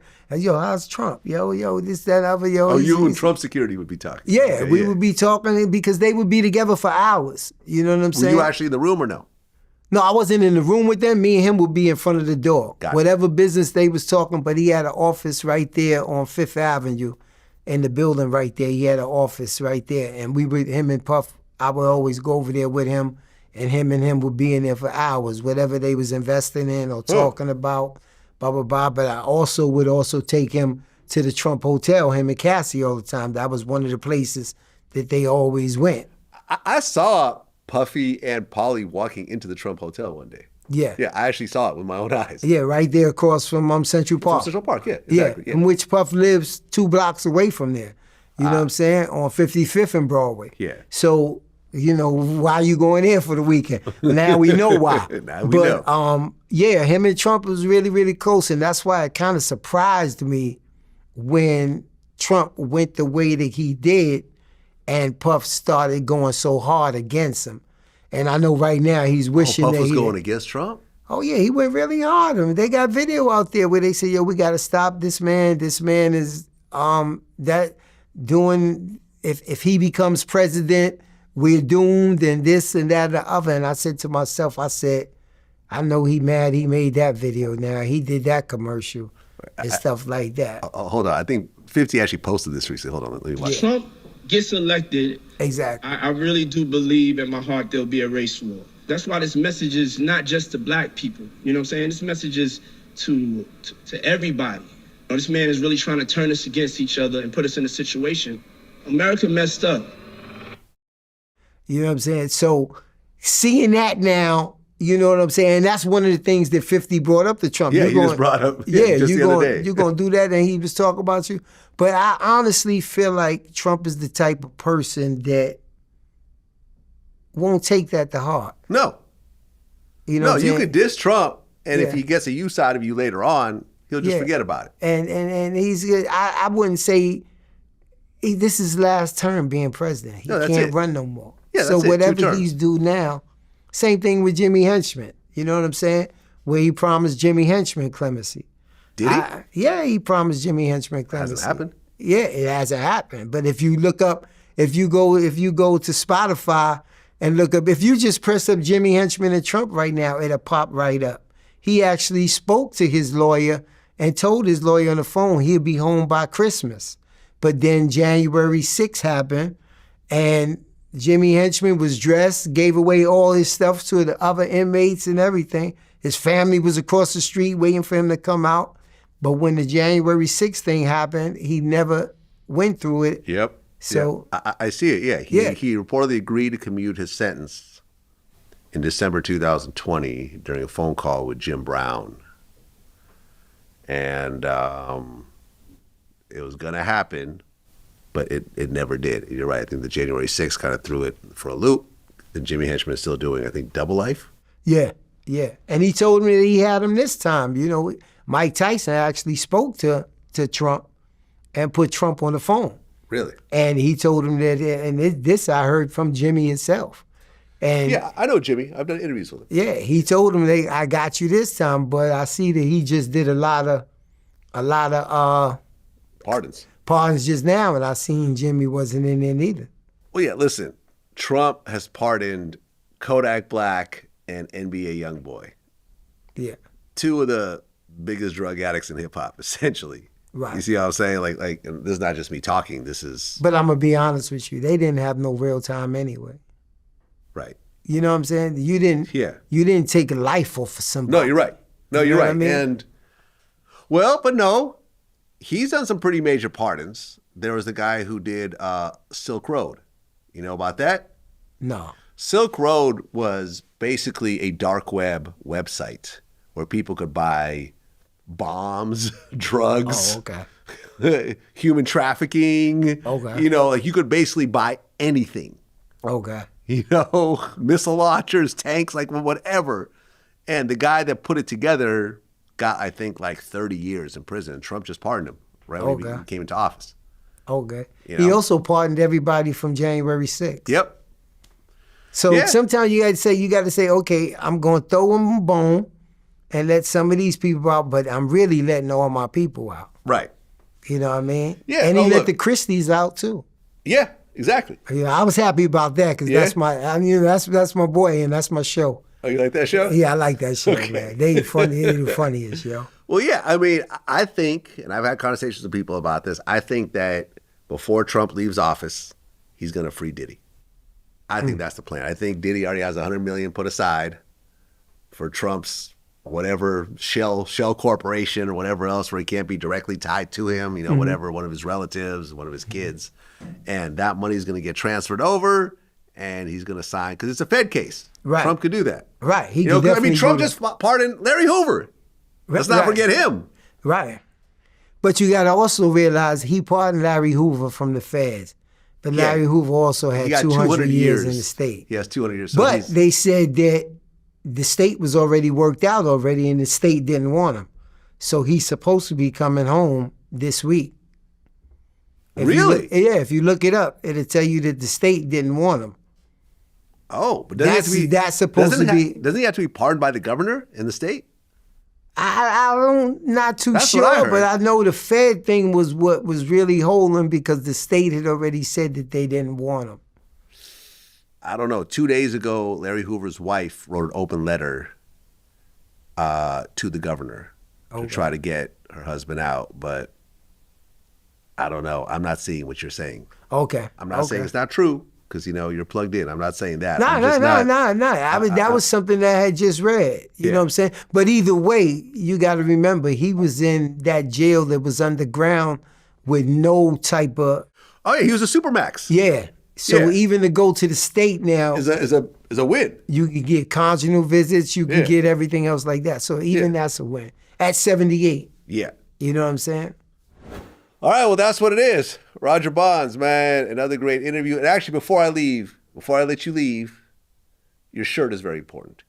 Very important. Yeah, let's talk about that before I let you Very important, man. Yeah. It's my son, This is this shirt was made for the 50th anniversary of hip hop because it's a lot of brothers that's in hip hop, just period, all over the world who come up in the urban life, who's been to jail and everything like that, and who kids are going through the same thing. So I thought it was kind of important for me to put them both together, you know what I'm saying?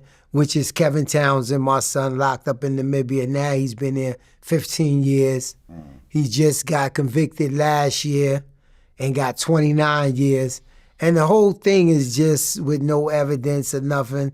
The judge is so biased that he doesn't even want to give him the 15 years that he served. Oh, he's not giving time served? He's not giving him the 15 years time served. He's saying that he got to start the 29 years from the day that he got the 29 years, not 15 years ago. So it's just a whole bunch. I wish I could write Trump about that and get his help about that. So if Trump see this, which Vlad, I hope he does because your platform is so big. No, Trump has reposted my videos before. Yeah. Trump actually posted my Sammy the Bull interview talking about him on his official Truth Social account. Okay, so maybe and his official Instagram it. account. Yeah, so Trump has posted Vlad TV interviews before. Okay, so that's a blessing. Yeah, if Trump could just look into it, or if Kim Kardashian, people write me about Kim all the time. I don't know how strong she is out there, but it's just about what's right and what's wrong as being an American citizen. But he's alive, he's well, he dropped 2 books already. You could look it up, Kevin Townsend, The Most High, on YouTube and he said Amazon, and he's alive and he's well and his spirits is up and he feels like he'll be home soon. I hope so, man. I hope so. I know. And you gotta make sure you wear your shirt, man. Yeah. And everybody, these DM me for these T-shirts. Yeah. You know what I'm saying? Hip hop fathers. Yeah, hip hop fathers, man. Yeah, man. Justice for Kevin. That's what it is. It is. Roger Bonds, man. Appreciate you coming in. Till next time. Peace. Peace.